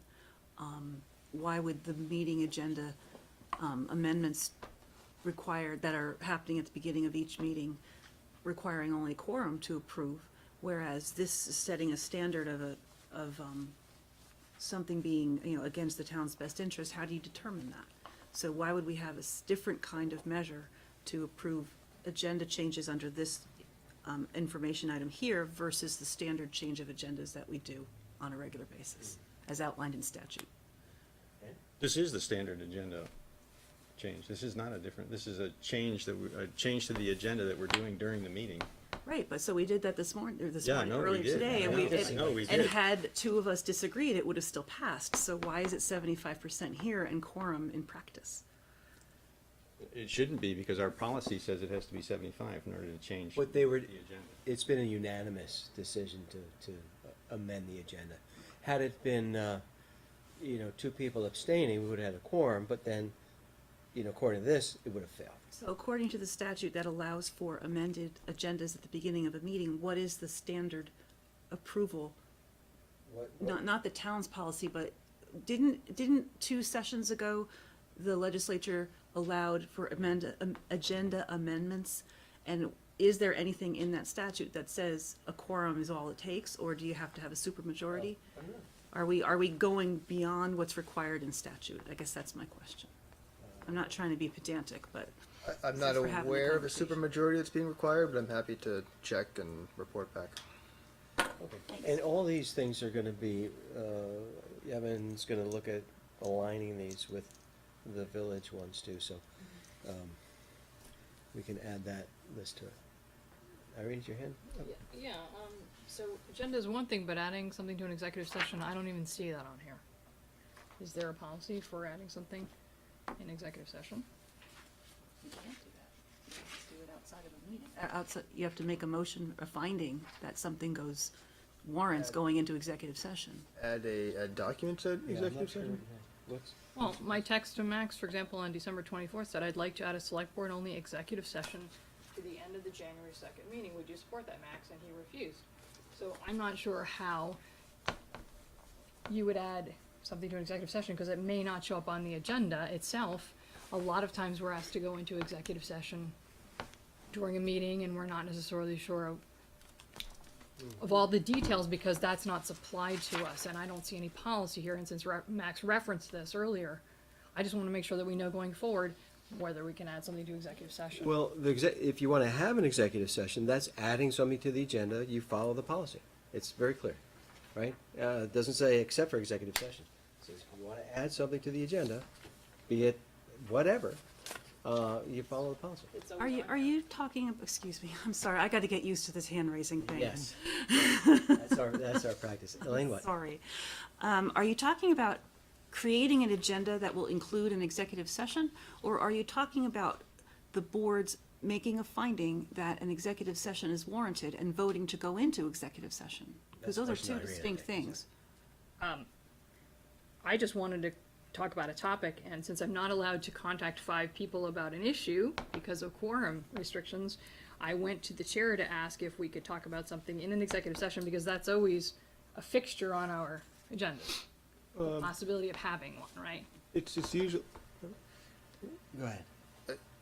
when we go into executive session, we usually warn it on the agenda of a likelihood of, or possibility of going into executive session. I'm sure that there have been instances of just going into executive session when something's not been warned as such, but I can't think of any off the top of my head. But yeah, we certainly strive for and usually do say, agenda topic such and such, executive session is likely. And then if it's materials that are provided, we often try to do confidential envelopes or now on your tablets.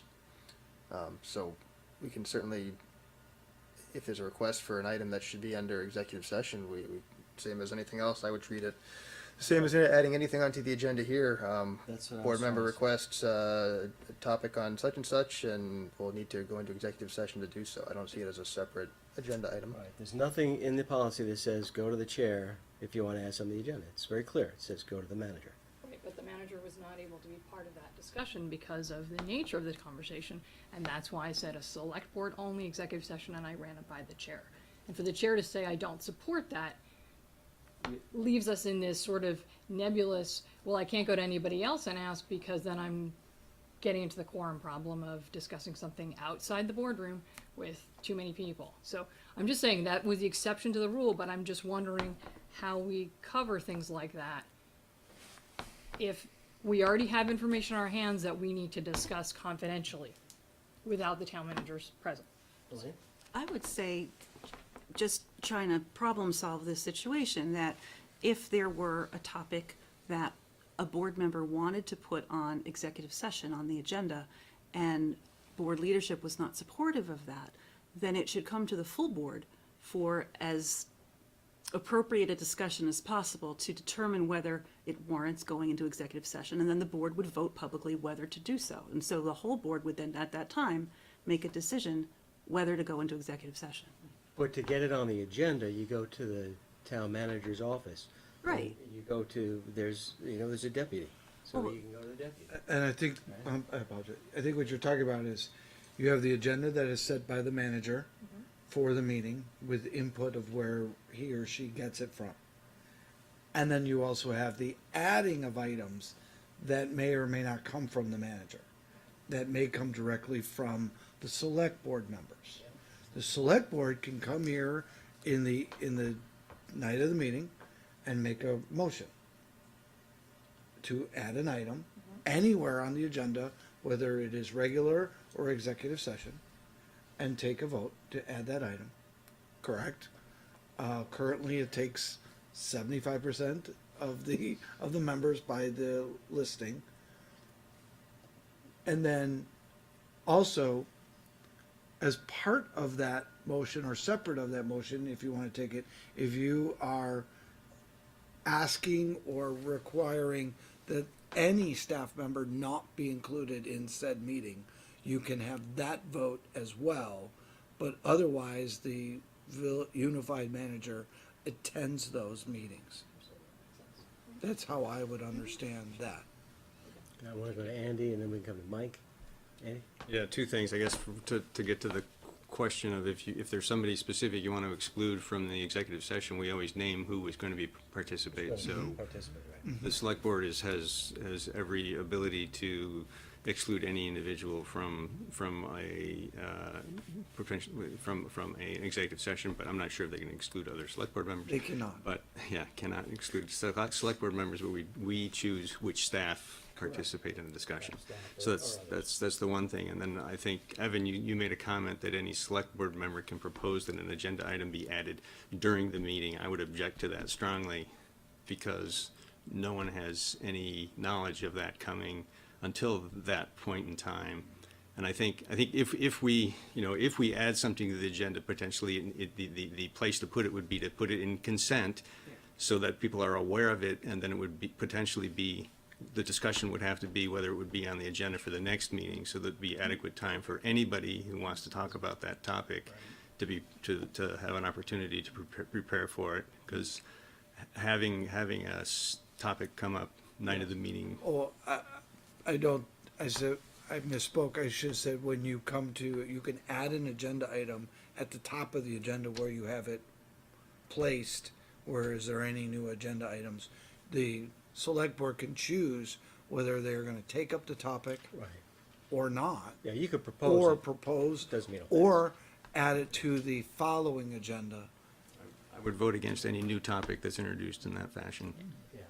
And the policy says select board members may contact the town manager's office to add items to the agenda until such time as the agenda is published. So that's very, very clear. Okay, so any other comments on conduct? I was gonna make the same point Andy did, that I don't think anything except executive session could be proposed that night. I wouldn't support anything except an executive session motion the night of the meeting. I think, number one, for reasons already discussed, we need time to review it, and second of all, I can hear the public outcry now, if we ever tried to do that without warning it sufficiently. So it sounds like we're saying that we want to look at the 75% and see what the state law is for that. Okay. Is there anything else, Andy? Yeah, under motions and votes on page 4, I have to confess that I've been in violation of this policy a few times. Number 4, it says abstentions shall be made only in cases of conflict of interest, and the reason shall therefore be stated. I have previously, in the past, abstained from voting on approval of minutes for meetings that I haven't attended, but I have said that that's the reason. So I've stated why, but it's apparently against our policy to do that, so I will no longer do that in the future. I will vote. Conflict of interest And you have to say it in advance of the Well, vote. Yeah, right, but the only, I've abstained just for the reason of not being in the meeting, and that's not a valid reason to abstain. Not going to a policy. Apologies for violating our policy. Now that I've have it refreshed, I will refrain from doing that. Isn't that wonderful that we review it every year? Yes. We can see that. And yeah, if you're gonna abstain for conflict, you do need to say it in advance, otherwise you'll be considered contrary to the motion. Okay. Anything else? How about conflict of, yeah, Andy? Number 13, on page 5, it says the select board must give unanimous consent before proceeding past midnight. We've changed the meeting start time from 7:30 to 7, so now we've potentially added an additional half hour of meeting time before we have that vote. I would propose that we change the number 13 to say that we would not proceed past 11:30 Mike was hoping 10. without consent, Look to full your consent, learned so that we're consistent with our prior policy of I see your reasoning, yeah. So you were 4.5 proposing hour 11:30. meetings. Everybody good with that? I like even numbers. I'll go with Mike and go with 11. He said 10. I said 10. He doesn't have 11 fingers. Yeah. So 11:30 good?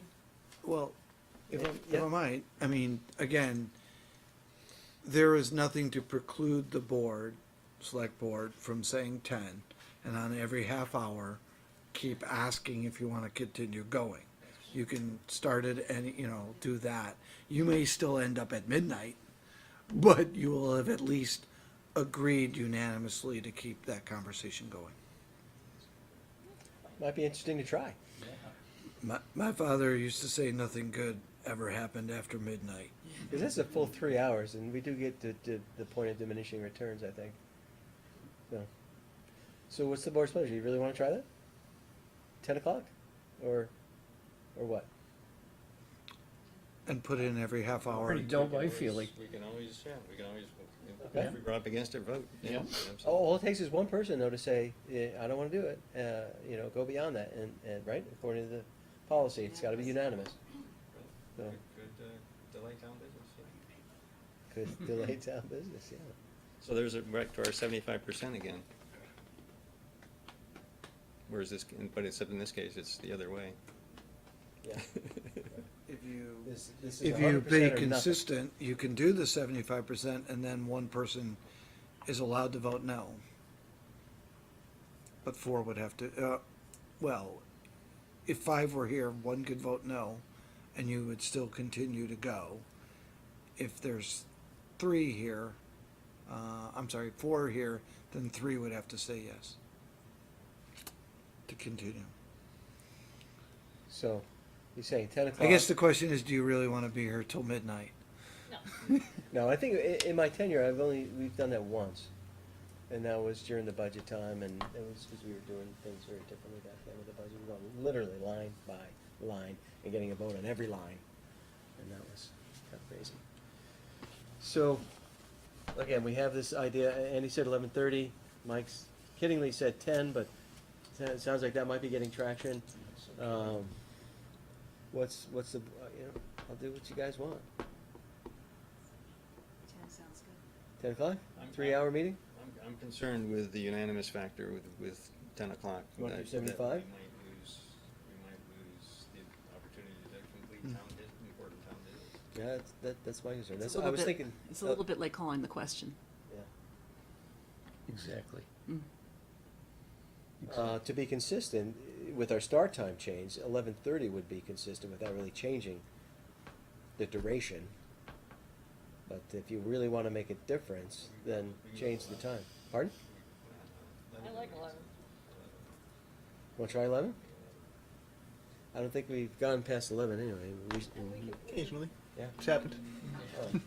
How about that? Could we try 11, see how that works, and we can revisit this again, and See if we even hit it this year. yeah, see if we hit it. The early start. Okay, and keep it with unanimous decision? Sure. Okay, all right, let's try it. Good. Anything else? Elaine, did you have your hand up for something? Oh, no. Is that it for the orderly conduct? How about conflict of interest? policy. Anything in there? Andy? I'm not crazy about the punishment part, the enforcement part, mostly because I have concerns about who can initiate the process, or who can make a claim that an individual has a conflict of interest. Where does the burden of proof lie? What happens if we're wrong? Do we set ourselves up for risks of defamation? I just have concerns about the whole punitive action associated with conflict of interest. My understanding that recusal is a personal decision.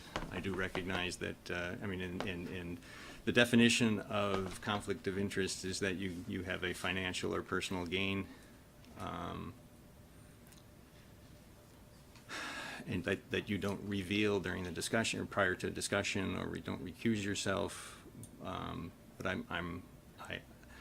and I understand that there certainly could be legal implications for somebody if they well, I don't know what legal implications there are.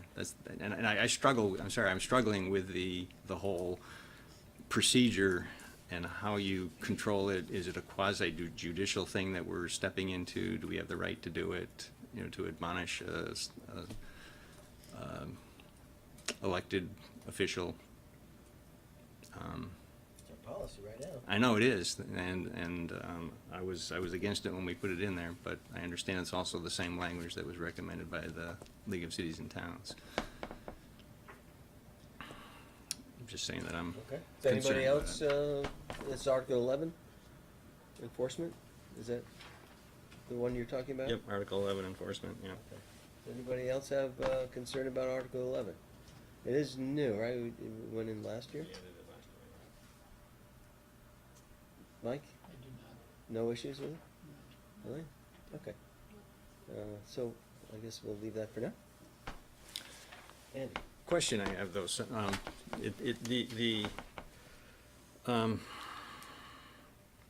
Article 5, prohibited conduct, A, it says a public officer shall not participate in an official action if the officer has a conflict of interest in the matter under consideration. But if you look at 8A, which says Article 8, recusal, it says a recusal, after taking the actions listed in 6 and 7, public officers, whether appointed or elected, shall declare whether they will recuse themselves and explain the basis for that decision.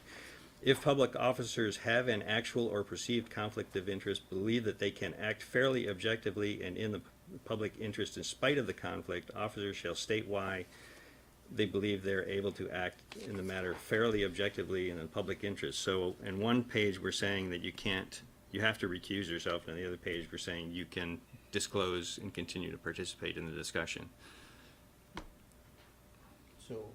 So I don't know which we want to. Which one in 5 do you have problems? 5A, it says, public officers shall not participate in any official action if the officer has a conflict of interest. But in 8A, I got it. we allow disclosure and then participation. Oh, I think I see a difference between the two, Andy. The first one says the public officer shall not participate in any official action. But in Article 7, it talks about public officers shall be afforded the opportunity to ask questions or make comments about the situation. So I read that to say that public officer shall not vote on the situation, but could be allowed to talk about it in discussion. It specifically says in another section that you have to leave the room. Right. If you're not gonna vote, you have to leave the room. And so here I am, I've done this before too, I'll confess another violation if this is what it really means. My goodness. My wife's a library trustee. Whenever we talk about library issues, I have a lot to gain from helping the library stay open, because keeping my wife happy is a good thing. But I always disclose that in this meeting and then say that I think I can act objectively, which is what this other paragraph allows me to do, but this one doesn't. So I'm confused what I'm allowed. Great. Depending on which side you want to fall down on, potentially easy fix is Article 5A, just adding officer shall not participate in any official action unless that officer believes he or she can act impartially per stipulations of Article 8. I'm happy with that, as long as we're consistent on the 2 pages. Think it'll like. You have the same? I did. Okay. All right, everybody okay with adding anything? All right. I would just add what I said last year when we first put all this in here, which is that the research shows that people cannot identify their own conflicts of interest or those of their closest friends and family. So for us to think that we could to not recuse ourselves because we think we're impartial, has been shown to be false. We don't have the capacity as humans to really be impartial. So I think that throws all of this into question. It's not that I wouldn't vote for it, I'm just pointing out what the research shows. Okay, any other comments or requested changes here? Andy, looks like you want to say. Sorry, I've got a question. I just want to understand. I don't know if Greg can help understand the language of 5B that says a public officer shall not personally or through any member of the officer's household, business associate, employer, or employee represent, appear for, or negotiate on a private capacity on behalf of any person or organization in a cause, proceeding, application, or other matter pending before the public body in which the officer holds office. That's a mouthful. Yeah, it is a mouthful, and I was trying to parse out what it means. Does it mean that if an organization comes to if there's a party that comes before the select board for some action that individual select board members cannot testify on their behalf? Does it mean if there's a cause in the community or an action, I can give you this. Yeah. So I'm just trying to understand what it means. if your, let's say, your employer is coming for a liquor license, you are to be out of the room. You cannot negotiate, you cannot represent, appear in any way as at that capacity. That's pretty about how close it gets. You talk about your wife. She's a public official doing something for the library. If they were asking for extra funds, I would suggest you recuse yourself and step out of the room. You can't say, "Oh, the library's great. You're really doing a great." You're just better off leaving. That one trustee, boy, oh boy, she's great. Okay. And for Annie's wife, you do a great job. That's where I would say, and you've seen it tonight, like people come here before a liquor license.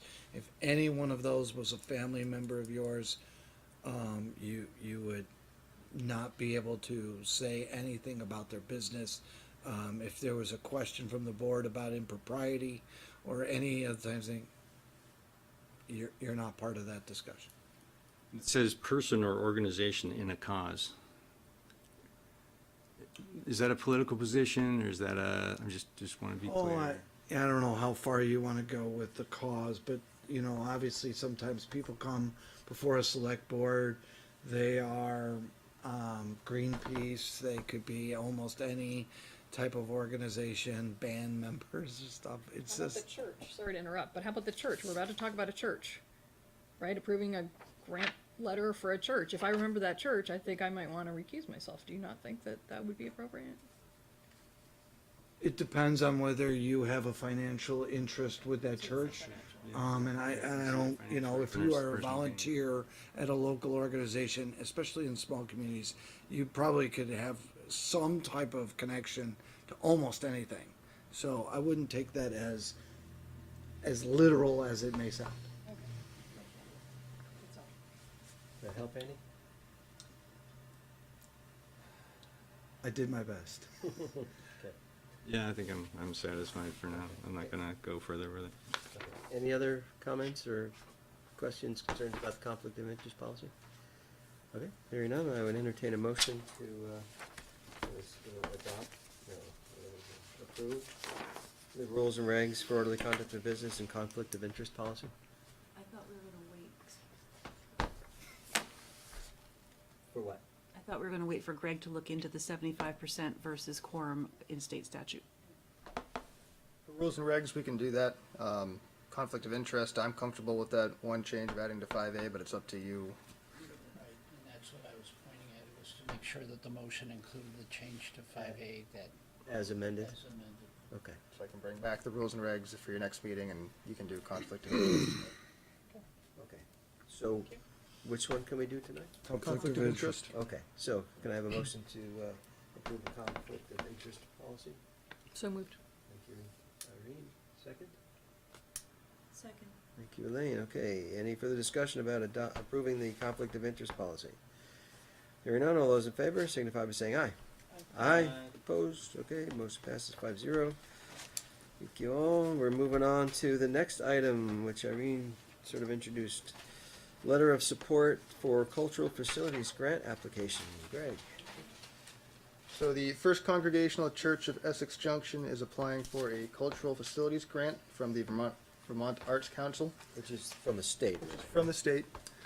It's a grant that helps nonprofit organizations, municipalities, organizations enhance, create, or expand the capacity of an existing building to provide cultural activities to the public. The church has asked the select board for a letter of support for that grant. I know there's always the issues of church and state in my mind in this one. It's up to you to decide, but when I look at this one, they're not asking for money from the town. They're not asking to partner with the town, anything. It's just simply a letter of support from the select board that the church would benefit from this grant to help them upgrade their facilities to continue providing services to the community. And it says specifically in the grant application from the state, they include specifically churches and other organizations that are eligible for this grant, right? Questions, comments? Andy? I have just an eligibility question, because you and Greg said different things. Greg, you said nonprofits, or what was it when you, Organizations, nonprofits, that includes churches. The state grant does. so you said organization, you wasn't, I just want to make sure that they actually are eligible. But, okay. And full disclosure, I volunteer there at the food pantry. I'm just a volunteer. Nothing to gain by this. Would you like a motion? Sure. I'd move that the select board authorize the chair to sign the attached letter of support for the First Congregational Church of Essex's application for a cultural facilities grant. Thank you, Irene. Do I have a second? Second. Thank you, Mike. Any further discussion about approving the cultural facilities grant support letter? Okay, hearing none, all those in favor signify by saying aye. Aye. Opposed? Okay, motion passes 5-0. Excellent. Mark Mendez will be very happy. Okay, we're going to move on now to the select board minutes of February 26, 2018. Do I have a motion? I would move approval of the minutes of February 26th with select board member corrections. Okay, do I have a second? Second. Okay, thank you, Andy. Let's start on Oh, page I wasn't 1. there. Can I second? Okay, page 1. Page 2. All right. At the end of 64, I think it should be and, because then there's a D on the last line. Yeah. The next line of 64, but I don't remember. And so I just wanted, normally I would consider that a typo and I wouldn't bring it up, but I assume it's and. Oh, yeah. I just want to run that by And people. opening. Yeah, it's just a space missing there, I think. Okay, anything else on 2? Page 3. 4. 5. 6. All right. At the last word of 257, it says the hope for the community perform process. I want to introduce the word select boards, because he said that, the select boards hope the community forum. I think it's helpful to the reader to see that. Okay, everybody good with that? Anything else on 6? Page 7? 8? All right. Line 354, please. Question 9 should read, what assurance do participants have that the change in the ordinance is not a slippery slope? So what? Why are you changing it to that? Because these were all question form for the most part, and that was what I asked her. Because slippery slope was something that I've heard from a number of gun owners. They don't want a change in the ordinance to be a slippery slope. Everybody good with that? Mike? Just say what you want to change it to again, Sure. please. What assurance do participants, so we've only taken out the word assuring, What assurance do participants have that, I'm inserting those two words, the change in the ordinance is, and then I'm crossing out the rest and adding not a slippery slope, question mark.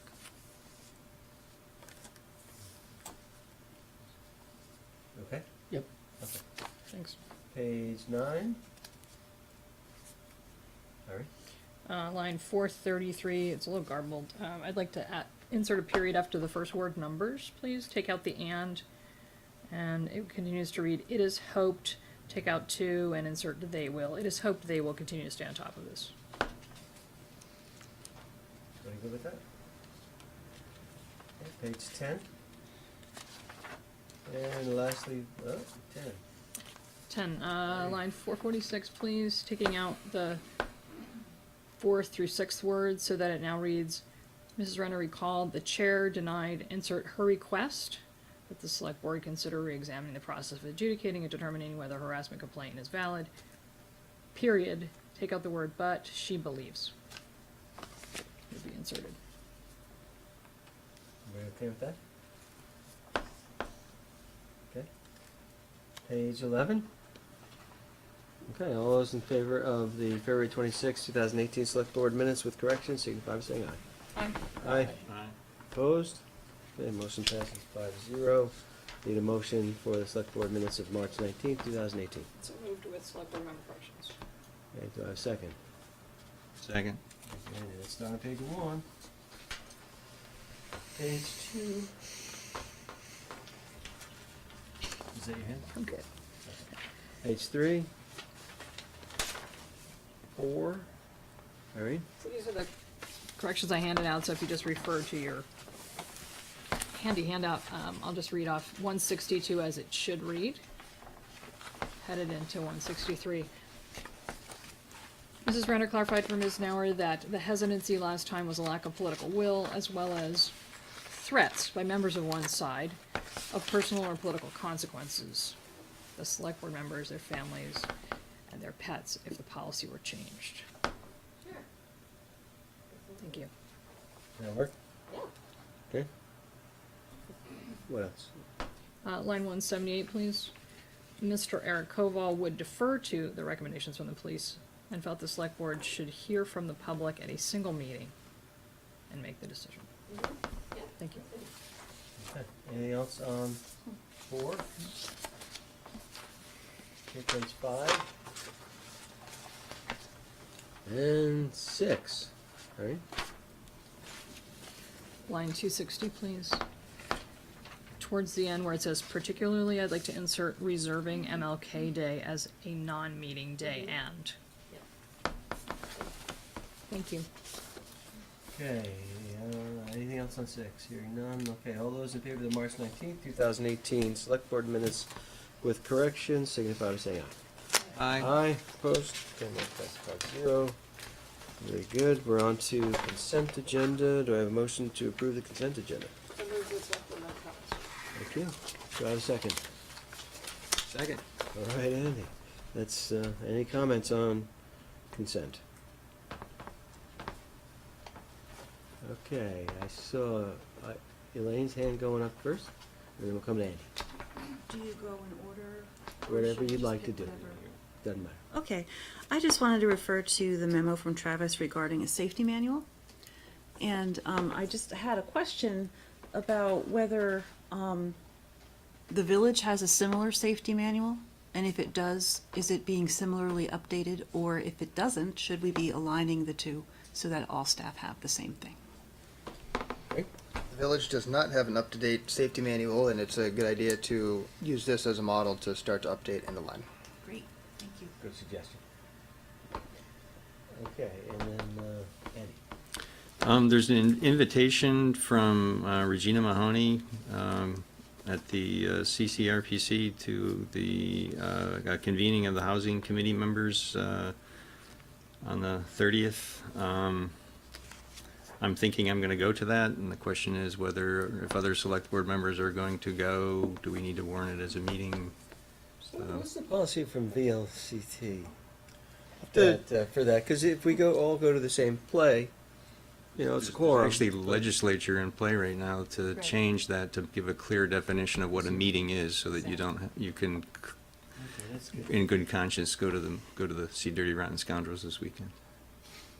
With 3 or 4 of you. Was that a plug? Was that a shameless I plug? mean, Yeah, I will check with VLCT. My reading of the statute is that you have to warn a meeting when you're going to be conducting select board business.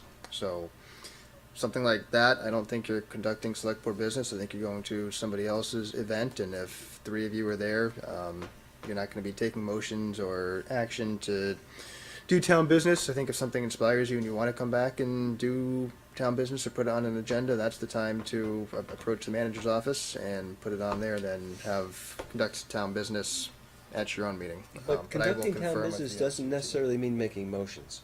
It means just having a discussion. Right? Okay.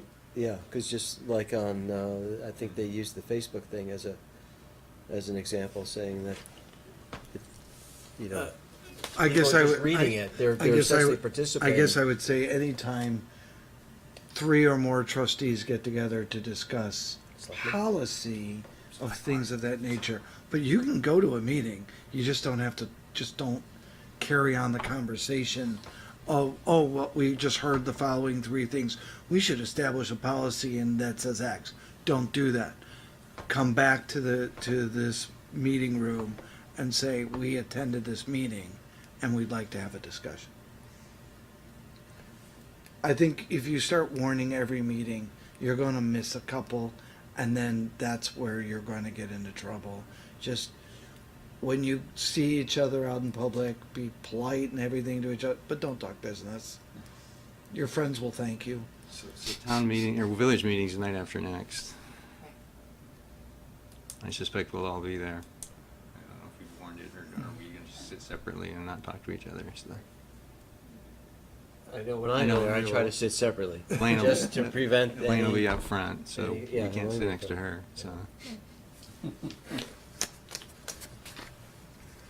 So it'd be good, so there's legislation to help us with that? Yeah, there's We some don't know. being discussed, they're trying to clarify what a meeting is, what a meeting. Yeah. And this is not unusual in the 3 states that I've worked in. This question comes up all the time. And I would also say that discussion on issues is appropriate at all times when you're in these chairs. So even if you're unanimous, you may also want to state why you're unanimous and things versus I motion, I approve, and no discussion on topics that clearly should have had some discussion. So that's also helpful.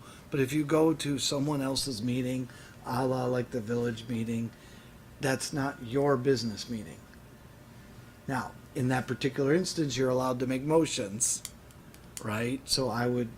No, can't we'd even have to speak. suspend the Oh, rules you to can't do speak? that. Okay, Mike great. can speak. Mike can. Michael, yeah. So Andy and Irene and Max will have to sit in the rear section of the gym, of the auditorium, because they're not village residents, but Mike can sit in the audience and I will be sitting at the head table. We'd have to suspend the rules if. To allow them to speak, we would have to Okay. suspend the So rules. we shouldn't be whispering to each other in the back.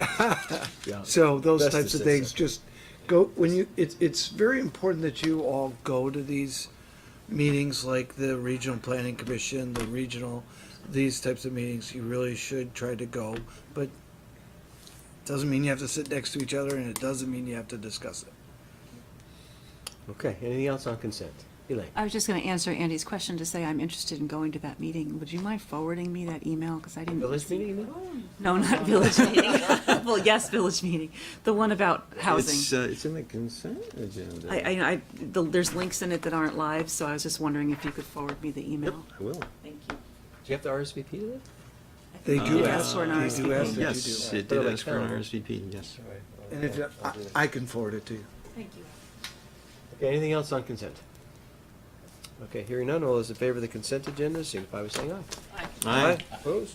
Okay, motion passes 5-0. Evan, we do not need an executive session because That we we adjourn. appointed Andrew. We're near 11 o'clock. During the open meeting. Okay, so, yeah, entertain a motion to adjourn. Okay, Second. thank you, Irene and Mike. Any further discussion on adjourning? All those in favor signify by saying aye. Aye. Opposed? All right, we're done. Thank